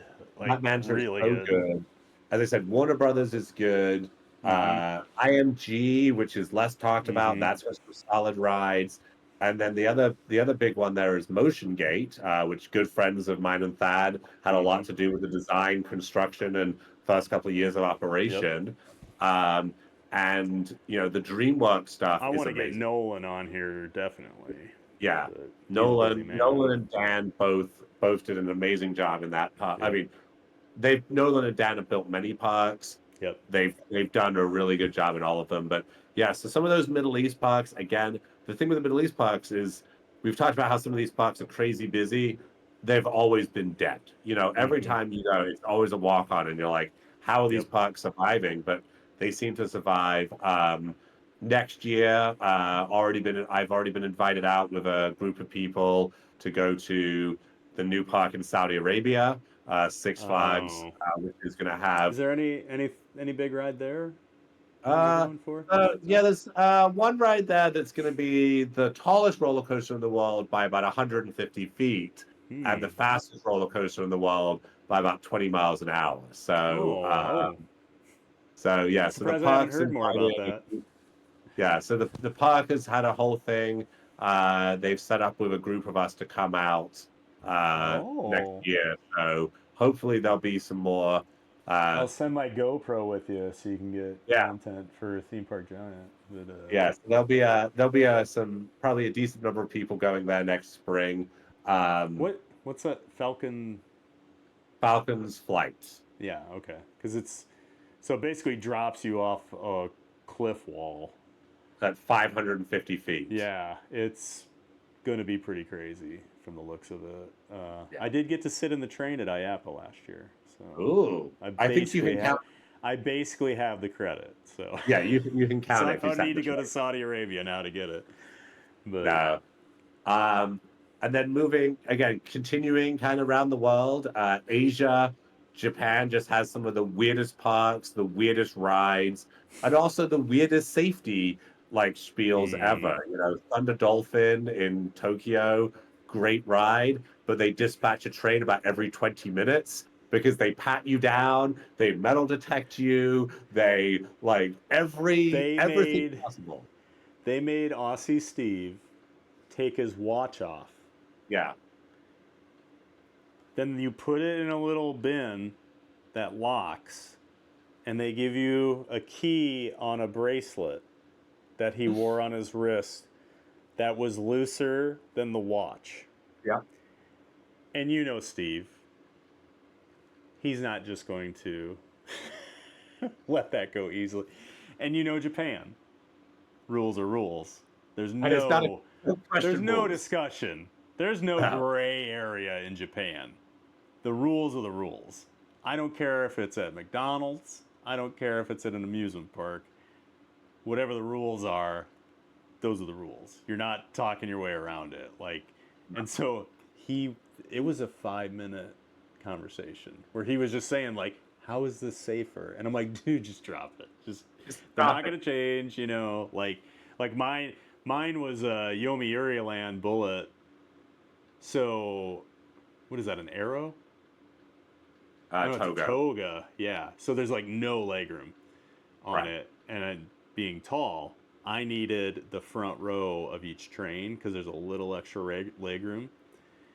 And the employee came through and just whatever order you came up, he would just tell you which row to go to. And so I got put in row 5, and I was trying to explain to him, I need an even row. Can I just for my leg? And I'm showing him, and he didn't speak English, and I understand. But I'm showing him my knees. I can't even fit in the. Apologies again. For some reason, my recording software is cutting off things, but I was talking about Bullet, how they made me basically sit in a row, or Bandit, excuse me. I keep saying Bullet, it's Bandit at Yomiuri Land, but the guy was gonna make me ride in row 5, so I actually had to leave the station and count people, let people ahead of me, so I knew I would get an even row in order to be able to even like sit down in the seat. So that's my story. Sorry for all the technical issues. It's bugging me, but all right, Rick. I mean, that's On to Vietnam. I know yeah. that's So where I you were mean, going. Vietnam, they're building a lot of new rides. There's two big chains right now that are really building a lot in Vietnam. Been there twice, so that's kind of cool. Australia, I was there a lot last year. I was there last year, which was like They've 2023. they've been busy. They've been Australia. so. For those who don't know, Australia, unfortunately, one of their parks had a really bad accident a few years ago. Um, Water ride was, unfortunately malfunctioned, caused, unfortunately, the death of everyone in there. And it was determined that the park had significantly modified this ride in ways that were unsafe. Australia really kind of cracked down, being Australia. A lot of the older rides closed. A lot of the parks kind of had to redo it. You saw some of these rides that have been there for a while. Tower of Terror, when it opened, was the tallest, fastest in the world. Oh yeah. That was closed. That was removed. Some of the older Oh, arrows, that's which gone. I didn't that's know that. gone. Oh wow. Yeah. Huh. Um, I didn't. some of I the never realized that that rapids ride accident caused so much like trickle down. Yeah, I think they really kind of cracked down on a lot of these parks, and Hmm. I think there was some public notification of the modifications that had been going on, and then they also, I think, some other stuff was more quietly closed because you saw some of these parks close some older attractions Gotcha. um, that I think either didn't meet safety standards or Australia is pretty strict on that stuff. So they've got a lot of new stuff going I was on. gonna say that. I mean, when it comes to like cracking down on things, Australia will definitely act quick and pretty ruthless. So yeah. Yeah, so I mean, Dreamland was closed, I think, for 6 months after the accident. It wasn't, again, no messing around. But Dreamland opened a big new park, a big new section of the park in 2023, a big mock ride, which was really cool. And then the other big one over there, Warner Brothers, they just opened a huge Wizard of Oz Yep. section a few weeks ago. And a friend of Yep. ours is actually there right now. He was just at the new Warner Brothers section last weekend. Said it was really cool. So Australia, Oh, did both Warner, Philip go? yeah, Philip went. Oh, okay. All right. I knew he was over there. All right. Yeah, so Warner Brothers in Australia, another awesome park. And then again, I'm gonna just kind of end it. Uh, Super out of the way park. Still think it's one of the best parks in the world. Uh, is Gold Reef City outside of Johannesburg in South Africa. Um, for those of you who know B&M, they built some of the most reliable rides in the world. Some of the staples in all your parks are probably B&M rides, box They track. they were probably, I think, the coaster builder of the '90s. Like if you had to Yeah, pick like the best of the decade, I think B&M probably gets that title. Like they were what RMC is like now. right. Whereas But now they still build solid rides, but yeah, they're they're not as you know, intense. it's funny. B&M I used to love, like Yeah, back in the '90s, like loved them because they would just put out intense rides, like people eaters. Park loved them. Then they kind of shifted for 15 years or so to really reliable, a lot of cookie cutter kind of layouts where, and I get it, like it's easy. A park just goes, oh, we want that, and it's like, oh, all right, here you go. Like most floralists kind of do the same things. Most inverts do the same things, and B&M kind of got in that rut. And then I feel like Mako was kind of their first newer, like yeah, intense ride, and they've gone back to more intense rides. Like Banshee was like right after that. Banshee's a kick-ass invert. Yeah, I just think B&M's really done a great job the last few years. They have, and before they did all this, the original founders of B&M, Bollinger and Mavillard, they built three coasters under a brand called Giovanola. Two of them are in the States, Mm. Titan and Goliath at over Texas and Magic Mountain. But really, their crowning jewel is one called Anaconda in Gold Reef City. And it is one of the most intense rides, inverts you will ever ride. It's just insane. So they have that, I Gold was Reef. really jealous when you were there and riding that. Like I remember Yeah, your Facebook post, and I was like, oh wow, like that, because that's only a two across it's invert, only right? two across. Yeah. Um, I was also there the week before COVID happened. I was there in March of 2020. So it was like right before everything shut down. Um, they have what I'd like to refer to as the original dive machine. They built Oh it yeah. in-house. It drops into a gold mine. That thing looks like an 8-year-old designed it. It's like the It, weird. It looks so unsafe, like, but it looks so cool at the same yeah, time. Like it drops you into like a mine shaft. yeah. Yeah. It. And it pulls like 6.5 Gs. It pulls it insane. I think it is outside of the Moonsault Scramble, which has been closed Mm, for 30 years in Japan. I think it's the highest G's on a roller coaster ever produced. And it is insane. And then they have a really old school Schwarzkopf that came from Carowinds in North Carolina in the 80s that's moved over there. It's one of the old weight drop models. It's really kind of a cool classic ride. And then the what I would say is their crowning thing is you can still go down in the original gold mine. For those oh, of that's you who cool. know Silver Dollar City in Branson, Missouri, you can go do a mine tour. This is similar to that, except it's probably 4 times as deep. Uh, it's run with South African safety standards versus US safety standards. Oh So boy. you still basically go down in the original mine cart, and they'll be like, yeah, we would go deeper, but these levels have flooded, so we have to keep like we can't go as deep every couple of years because the blood levels keep flooding, and we don't want Huh. to pump them out anymore. Oh. And it's I would say it's a much more authentic experience for what the miners Mm. probably did, because you literally like they still use the original equipment to send you Wow. down there and do the tour. I So, was at Silver Dollar City the one time, and the cave wasn't open because it flooded. oh, really? Yeah.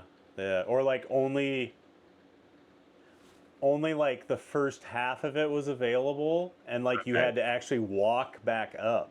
Oh, You wow. couldn't take that funicular or whatever Yeah. at the end. But I've actually never done that cave because at the start it's got that hole you have to crawl through, and I'm like, I'm good. Like I just have no desire to Well, go I'll spelunking on a day at a theme park. But I'll definitely say there's three parks I know of that have cave tours: Silver Dollar City in Branson, Glenwood Caverns and Glenwood, Colorado, and then Gold Reef City in Johannesburg. All three cave tours are great.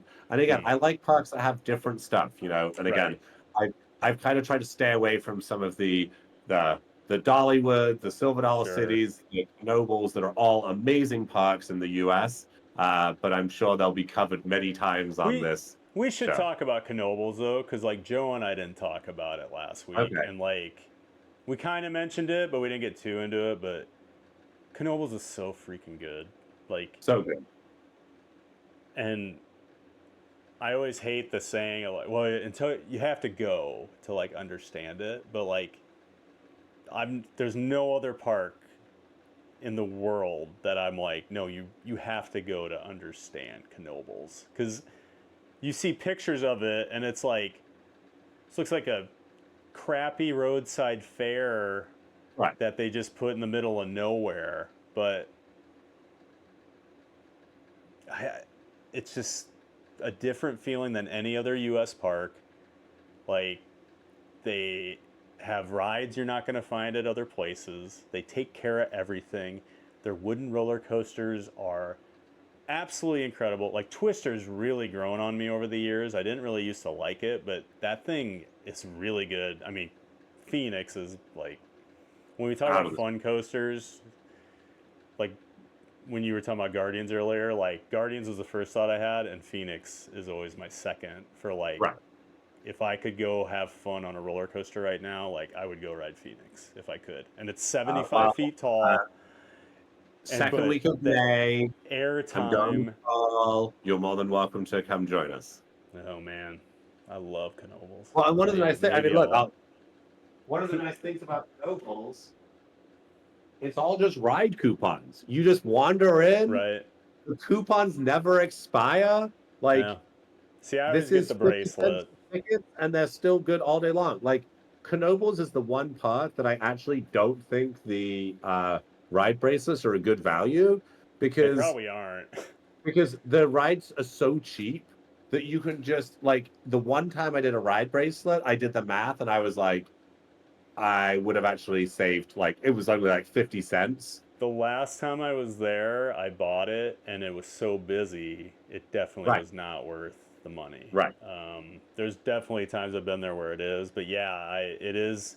So like Knoebels is free to get into, so like your whole family can come. They have the most amazing food, like it's like state fair food, but like better. Like Yeah. everything they have is good. It's cheap.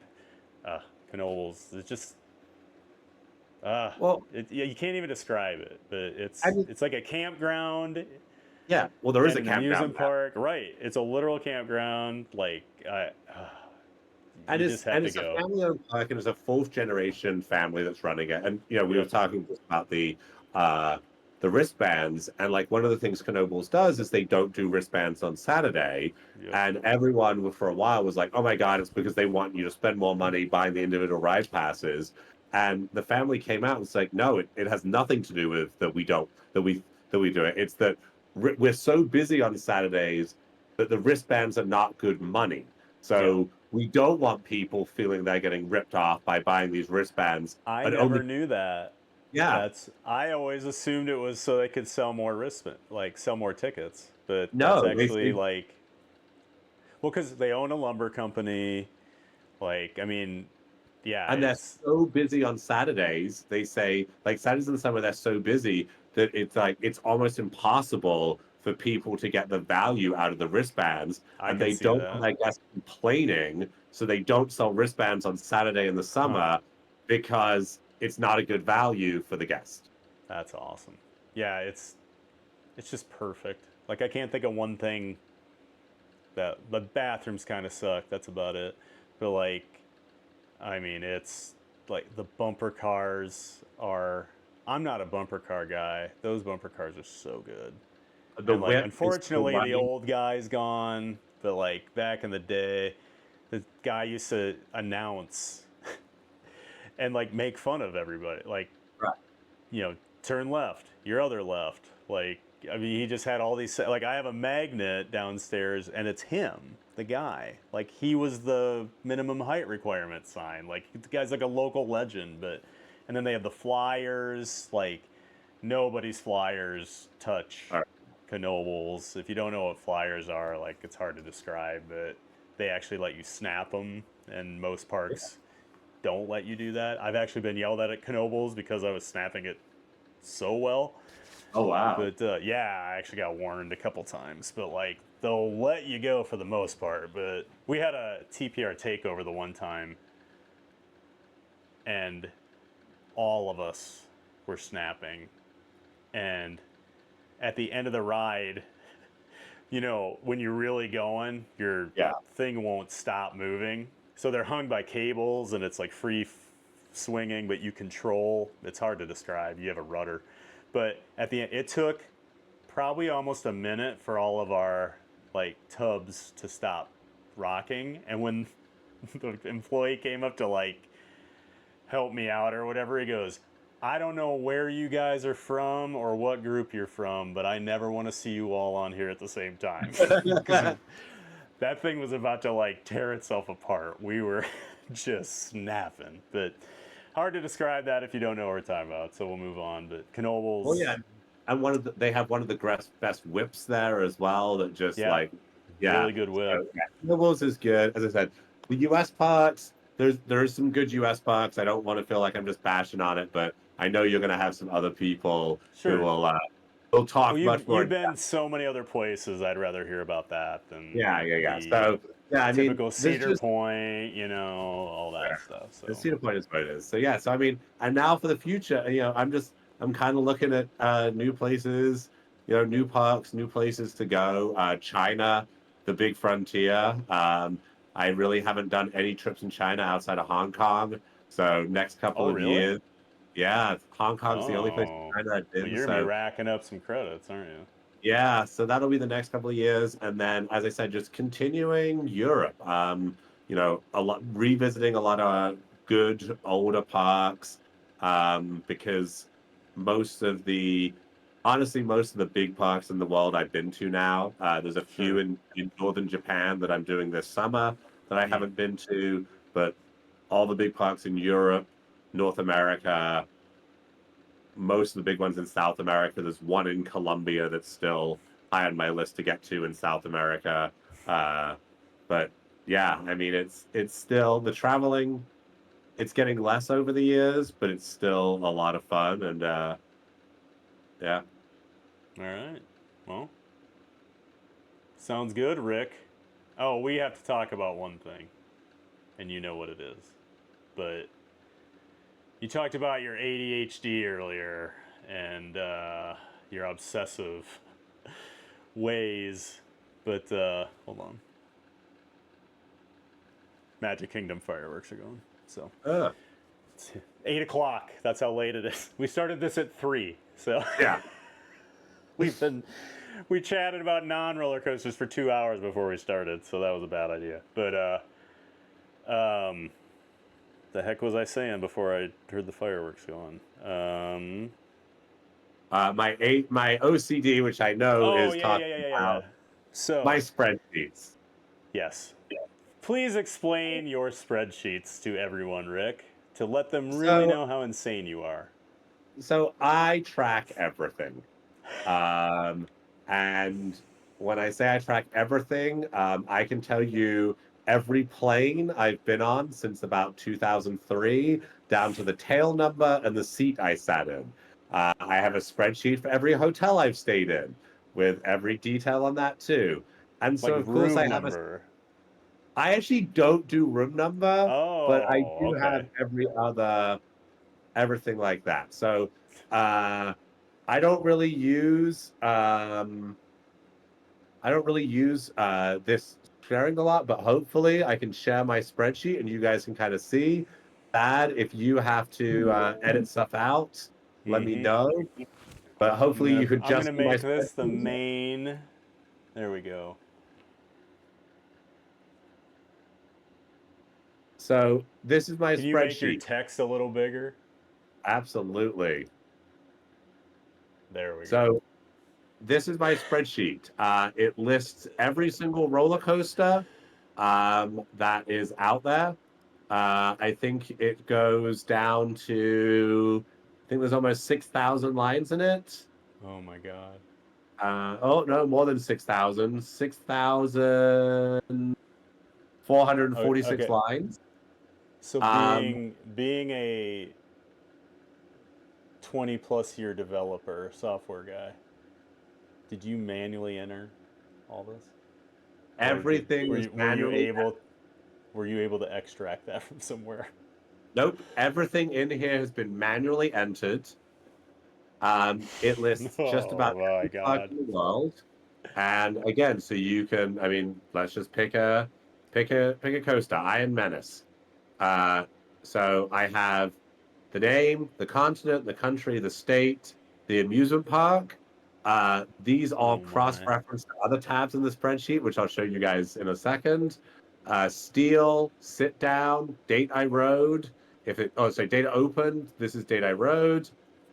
Manufacturer, model, status, and that is all listed in there. I also have a one for all the defunct coasters, mountain Oh my coasters. God. All the menus pull from together, so it makes everything's easier to track, which means I can pull my stats, which are further down here in the list. Parks are listed. I have every coaster listed in order. So 2,086 coasters, as I said earlier. I've done 9 amusement parks this year, 727 parks, 6 parks this year, 1,879 steel coasters, and 203 wooden coasters. Wow. I have my daughter in here. The parks I have been denied and why. So if I want to know, oh, I can't do Hoot and Holler at Darien Lake. I was denied on September 1st, 2013, because I have to be shorter than 54 inches. My Then God. I have listed all the parks that are left in the country to ride. 18 roller coasters currently left to ride in the US, the UK parks. And then again, if I want to pull the stats, we were talking about B&M coasters. I've ridden 106 B&M coasters out of the 134 that they have made, 79%. Woodies that are left. We said earlier, I have basically 2 Woodies that are left. There's one here in the UK, and there's actually one missing in Dubai. And then I have my bucket list parks. So as you can see, most of my bucket list parks are left in China, and then a few outside. But again, some of these, Russia, unlikely to My ever get to. God. Some of the ones in France, most of these I've been to before. Same with Germany and Spain, they've just opened new coasters. So, um, Okay. So after seeing this madness, and now I'm gonna bring you back up here, but like, and my last position I had in the real world, I worked on a data analytics team. So I'm curious, as a data guy, my question to people is always like, okay, you have this data, but what are you doing with it? And I guess I did see some of that. Like, you have all your B&Ms counted. Like, you can break it down to that. But, like, what are you really using this data for outside of just you being a lunatic? well, Or is some it of just it that? is, so as we kind of Although, talked, with as much as you travel, you really do have to be organized and have a plan. And, like, so I guess I get it from that angle. Because me looking at that, I mean, I tell you what I think, but like, oh that's yeah. just so Well, some of crazy, this man. part is so we kind of referenced earlier. There's a website called Coaster Dash Count, which Mm-hmm. allows you to track coasters. Yep. Um, that's what we talked about, where you rank. That's the Coaster Dash Count is really the one that most people use. Yep. And Coaster Dash Count, Joe and I walked through like strict count last week, and like I yeah. know you count powered. That's always a big issue with some of your friends that you count powered, but yep. Always, yeah. So not so before Coaster Dash Count, there was at least 2 other websites, early 2000s. Mm-hmm. I don't even remember their names now. That Well, there was coaster count there was Coaster without Count, the dash, and then because there that was was the one, app I used and then there forever. was one before that. That was like Coaster Fanatics or something, or Coaster. It was Coaster Fanatics. You're right. Yeah, there was I do one remember before that, that. and those stopped getting updated. Mm-hmm. So as they stopped getting updated over time, I was like, okay, when I only have 200 coasters or 300 coasters, I can pretty much remember which ones I've ridden. But once you hit 500, 800, 1,000, it gets Sure. harder. So I started not trusting these websites, and Coaster Dash Count, great website. The Mm-hmm. two the two founders, I've gone on trips with them. They're true coaster enthusiasts. Volker, great guy. I would expect a guy running that site is probably into it. Yeah, and great guys. I've done trips with them. Good people. But I just needed ways to other do it. And as I was going along, it started to be like, what reporting do I want to be able to pull out? And originally, I did want to, to show my age a little bit. I wanted to build it in an Access database, but I just don't. Ooh. I didn't know Access My as. first internship in 1998. I did Microsoft Access databases. Yeah, and I knew Access databases from classes in school, um, but honestly, what happened was I didn't know it so well. And back at the time, I mean, I don't even know if Access still exists anymore. What But for what you're trying to do, if you don't understand database design, your tables were going to be a mess, 100%. right, the so then I started getting into more of the understanding. So yeah, so I got out of Access. I started building it in Excel, and then over the years, I've just added more information to it. I've added more of these tables talking to each other because to keep my stuff clear. My next iteration of this is, people always say, "How many wacky worms have you written? How many SBF Oh, spinners have you written?" And I actually don't have an easy way to pull that out of the spreadsheet currently. I also, with my job, I had to do a lot of data stuff, not as much as you've done in the past.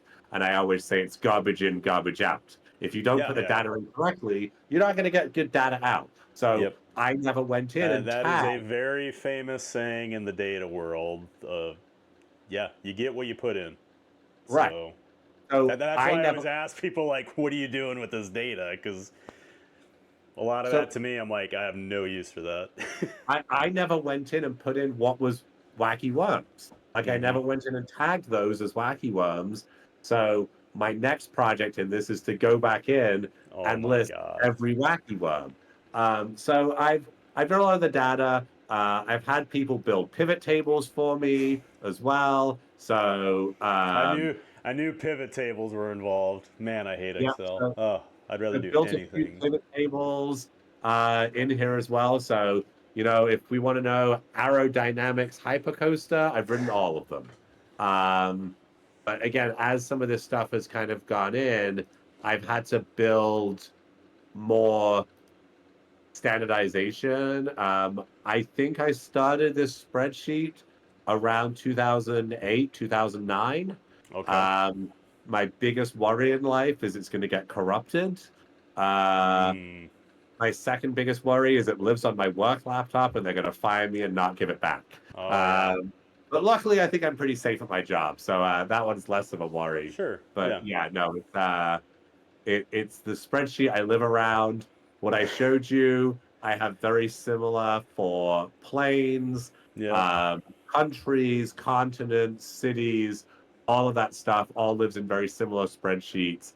And at the end of every year, my last post. All the therapists you've worked with over the years, what diagnoses they gave you, what medications So they put you on, things like if that. I, if So I went to therapist, then I'd have less money for coasters. So I'm that's just going to true. So there's no need. stay, Yeah, absolutely. stay undiagnosed and And let's be unhealthy. honest. It's like I told a friend last week, like I was having kind of a crappy, just mental week or whatever, and I went to SeaWorld and it was like, funny how just going and riding Mako a few times is better than me going to my therapist. It's Yeah, just as good as it gets. Puts me in a good mood right away. So, yeah.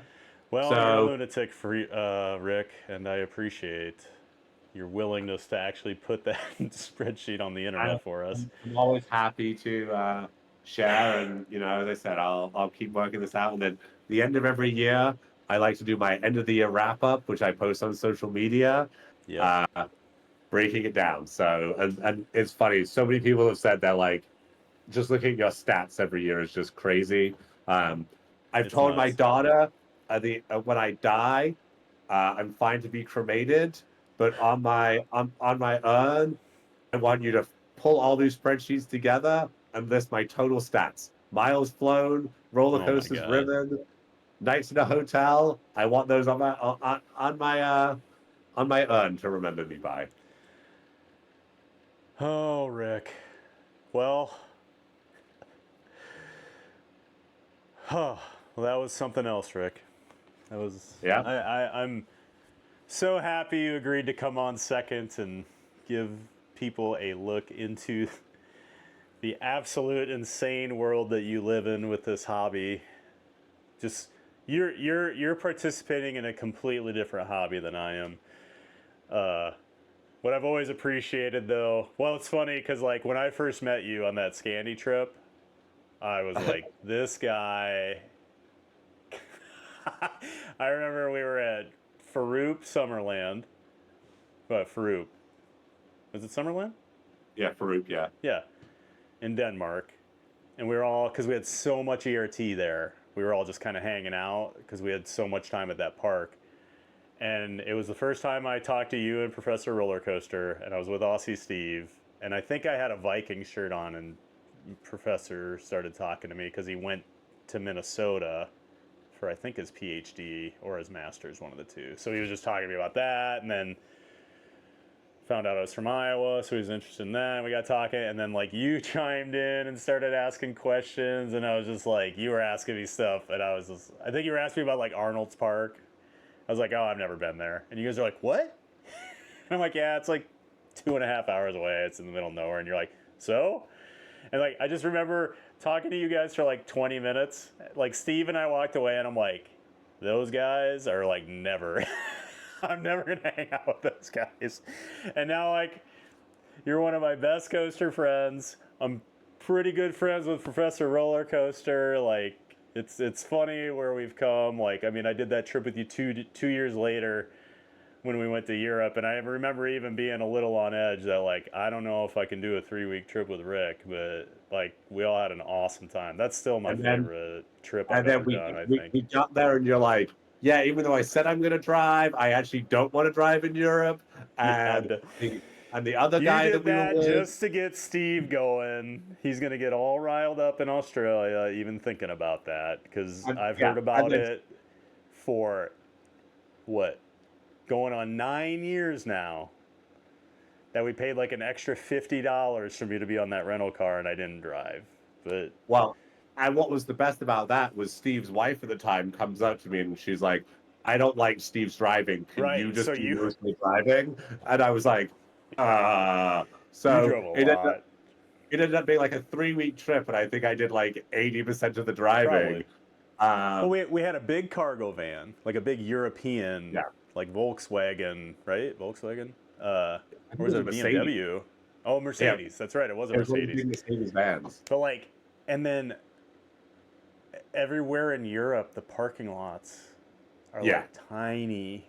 Or like, remember we parked in that garage, the one at our one hotel, and that like was the only one we that were I was like all of us were out of the van like helping you because we couldn't even get out of the van. Like there was right. like so little like oh man, that was like stressful to even watch. But I was just, I don't, you've driven like semis and like stuff yeah. for your past job, so that was easy for you. But yeah, I've been hearing about No, no, that no, no, not no. driving for years. But It wasn't easy, and I was gonna say I just remember that underground parking garage, and I don't remember what city it was in. I think it was I think it might have been Antwerp, and just like again, just getting that van sounds in right.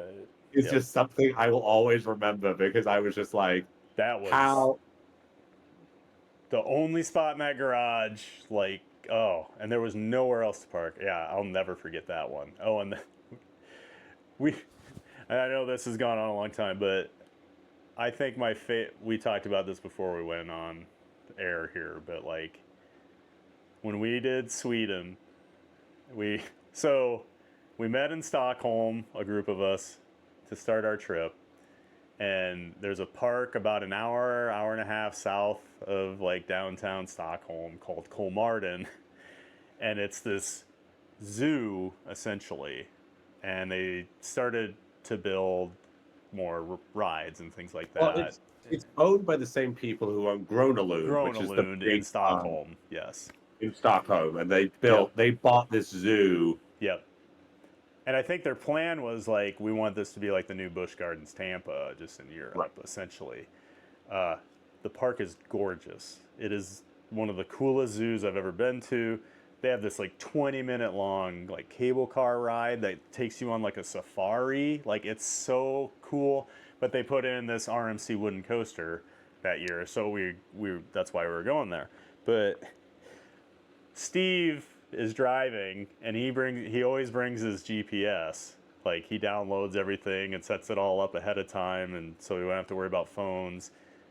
And we drive out here, and we were literally driving on like gravel roads, and like haven't seen another car Well, and in the like reason why 15 minutes. is he Well, sets. hold on. We'll get there. So we are. It literally says turn right onto this road, and we're on like a barely paved road to begin with. And this road, and I'm not joking about this, and Rick can verify, it was 2 tire tracks through the grass. And it was just like gravel and like, and we were in a Jaguar, super low to the ground. And so we're like, don't go down that road. There's no way the park is down this road. Like, what? And Steve's like, oh, we're going, mate. And he just starts driving. And then, like, we go a couple minutes, and I'm like, what if another car comes? Like, we were in these ruts. Like, there was no way we could even, like, move out for him. And we're driving, and out of nowhere, there's these 2 people just hiking next to the road. And they look at us like they haven't seen a car in like 15 years out here. Like, they looked at it like it's like we were aliens in a spaceship that showed up. And Steve rolls his window down, and his Australian accent just goes, "Comartin, mate," and points like straight ahead. And the 2 people look, and they're like, "Huh?" They just point, and it was like another minute, and we came in like a back entrance to like the parking lot. We're like, this was not right. And Steve figured out he accidentally hit the option to like not take major roads there. So like it took us forever to get there. We drive like through a pasture. And so we turned this rental car in that night, and the place was closed. We just had to park it in our garage. And we look under, and there is just grass, like in the undercarriage. We have like, we're thinking we've ruined this Jaguar, like, and we put the keys in the drop box. We never got any damage, like nothing, never heard a word about it. And to this day, I'm still waiting to get a call that we owe him like 10,000 euros or something, because that was like a brand new car, and we just went off-roading with it. Oh my God. Yeah. That's that. And again, that's like, everyone, it's like, okay, yeah, I have all the counting and the weirdness, but I don't really enjoy doing trips by myself. And that's like, at the end of the No. day, like what this is all about is like, yes, I OCD, but it's all an excuse. I said, like, if you look at my top 10, 15, 20 closest friends, over half of them I've met through this community. Yeah. I've traveled to some of the weirdest places. We talked about my friend Keith, earlier. I've been to over 30 countries with Keith. Mm-hmm. You and I have been to probably close to 10. It's just like Yeah. all this other stuff. And it's just really cool knowing that when you're going to do this, when you want to go to these parks, you can meet up with people. A few weeks from now, a couple of us are going to Busch Gardens, Williamsburg, and Yep. people just keep adding. People are like, it's like I people might are show up. sharing. We'll see. We'll see. Yeah, yeah, hopefully you're going to show up. And it was like, and that happened by our friend Sean being like, hey, we're all going to Busch Gardens. We're going to stay at Rick's house the night before. You in? And I was like, cool, yeah, whatever. Just invite people to stay at my house. Yep. And, That's how it it, works, it, you know. I've met so many cool people. And Like, you're the only person. Oh no, Joe. You came to Iowa twice. Didn't you stay with me twice in Iowa at my three house? times. 3? Oh, I when you guys stayed, did Lost Island, you didn't stay. no, but I stayed with you twice with Keith and once with Joe. Was it? Okay. I think Keith only came the one time. I thought you and Keith came once, and then Joe was here the one time when you were here. I thought Keith and I came Because the twice. other I just time Keith remember, was here is when you went from Branson to Lost Island, and I met you guys up there. You didn't stay right, with I me, know we didn't but stay with like, you then, but I thought we stayed with you 3 times. And yeah, because I mm, remember the one time I stayed with you, I was on an air mattress that deflated throughout the night. And I was like, I remember you came upstairs and you're like, I think you need a new air mattress. right. just it was just flat, like you're just Yeah. laying on the floor. Yep. Sorry about that. Free place to Oh. stay. Yeah, that's right. So put you in the garage next time. So, all right, man. Well, Well, thanks for the invite. I think we've bored people and yapped just enough about roller coasters. hotel rooms, what seats we sat in on what flights, things like that. Normal conversations for a Friday evening. Yep. But I appreciate you coming on, Rick. And yeah, we'll get this one out. I think I'm going to try and do the weekly cadence, try and keep that up. So if you're still listening to this, thank you so much. Appreciate it. And subscribe to the YouTube channel, Theme Park Giant. I'm on TikTok, Instagram, all those things. And like I said earlier, this podcast goes out on all audio formats, so look for it there. And yeah, thanks again, Rick. We'll see you. We'll talk to you later. And everyone else, get out there, make it a giant day of fun.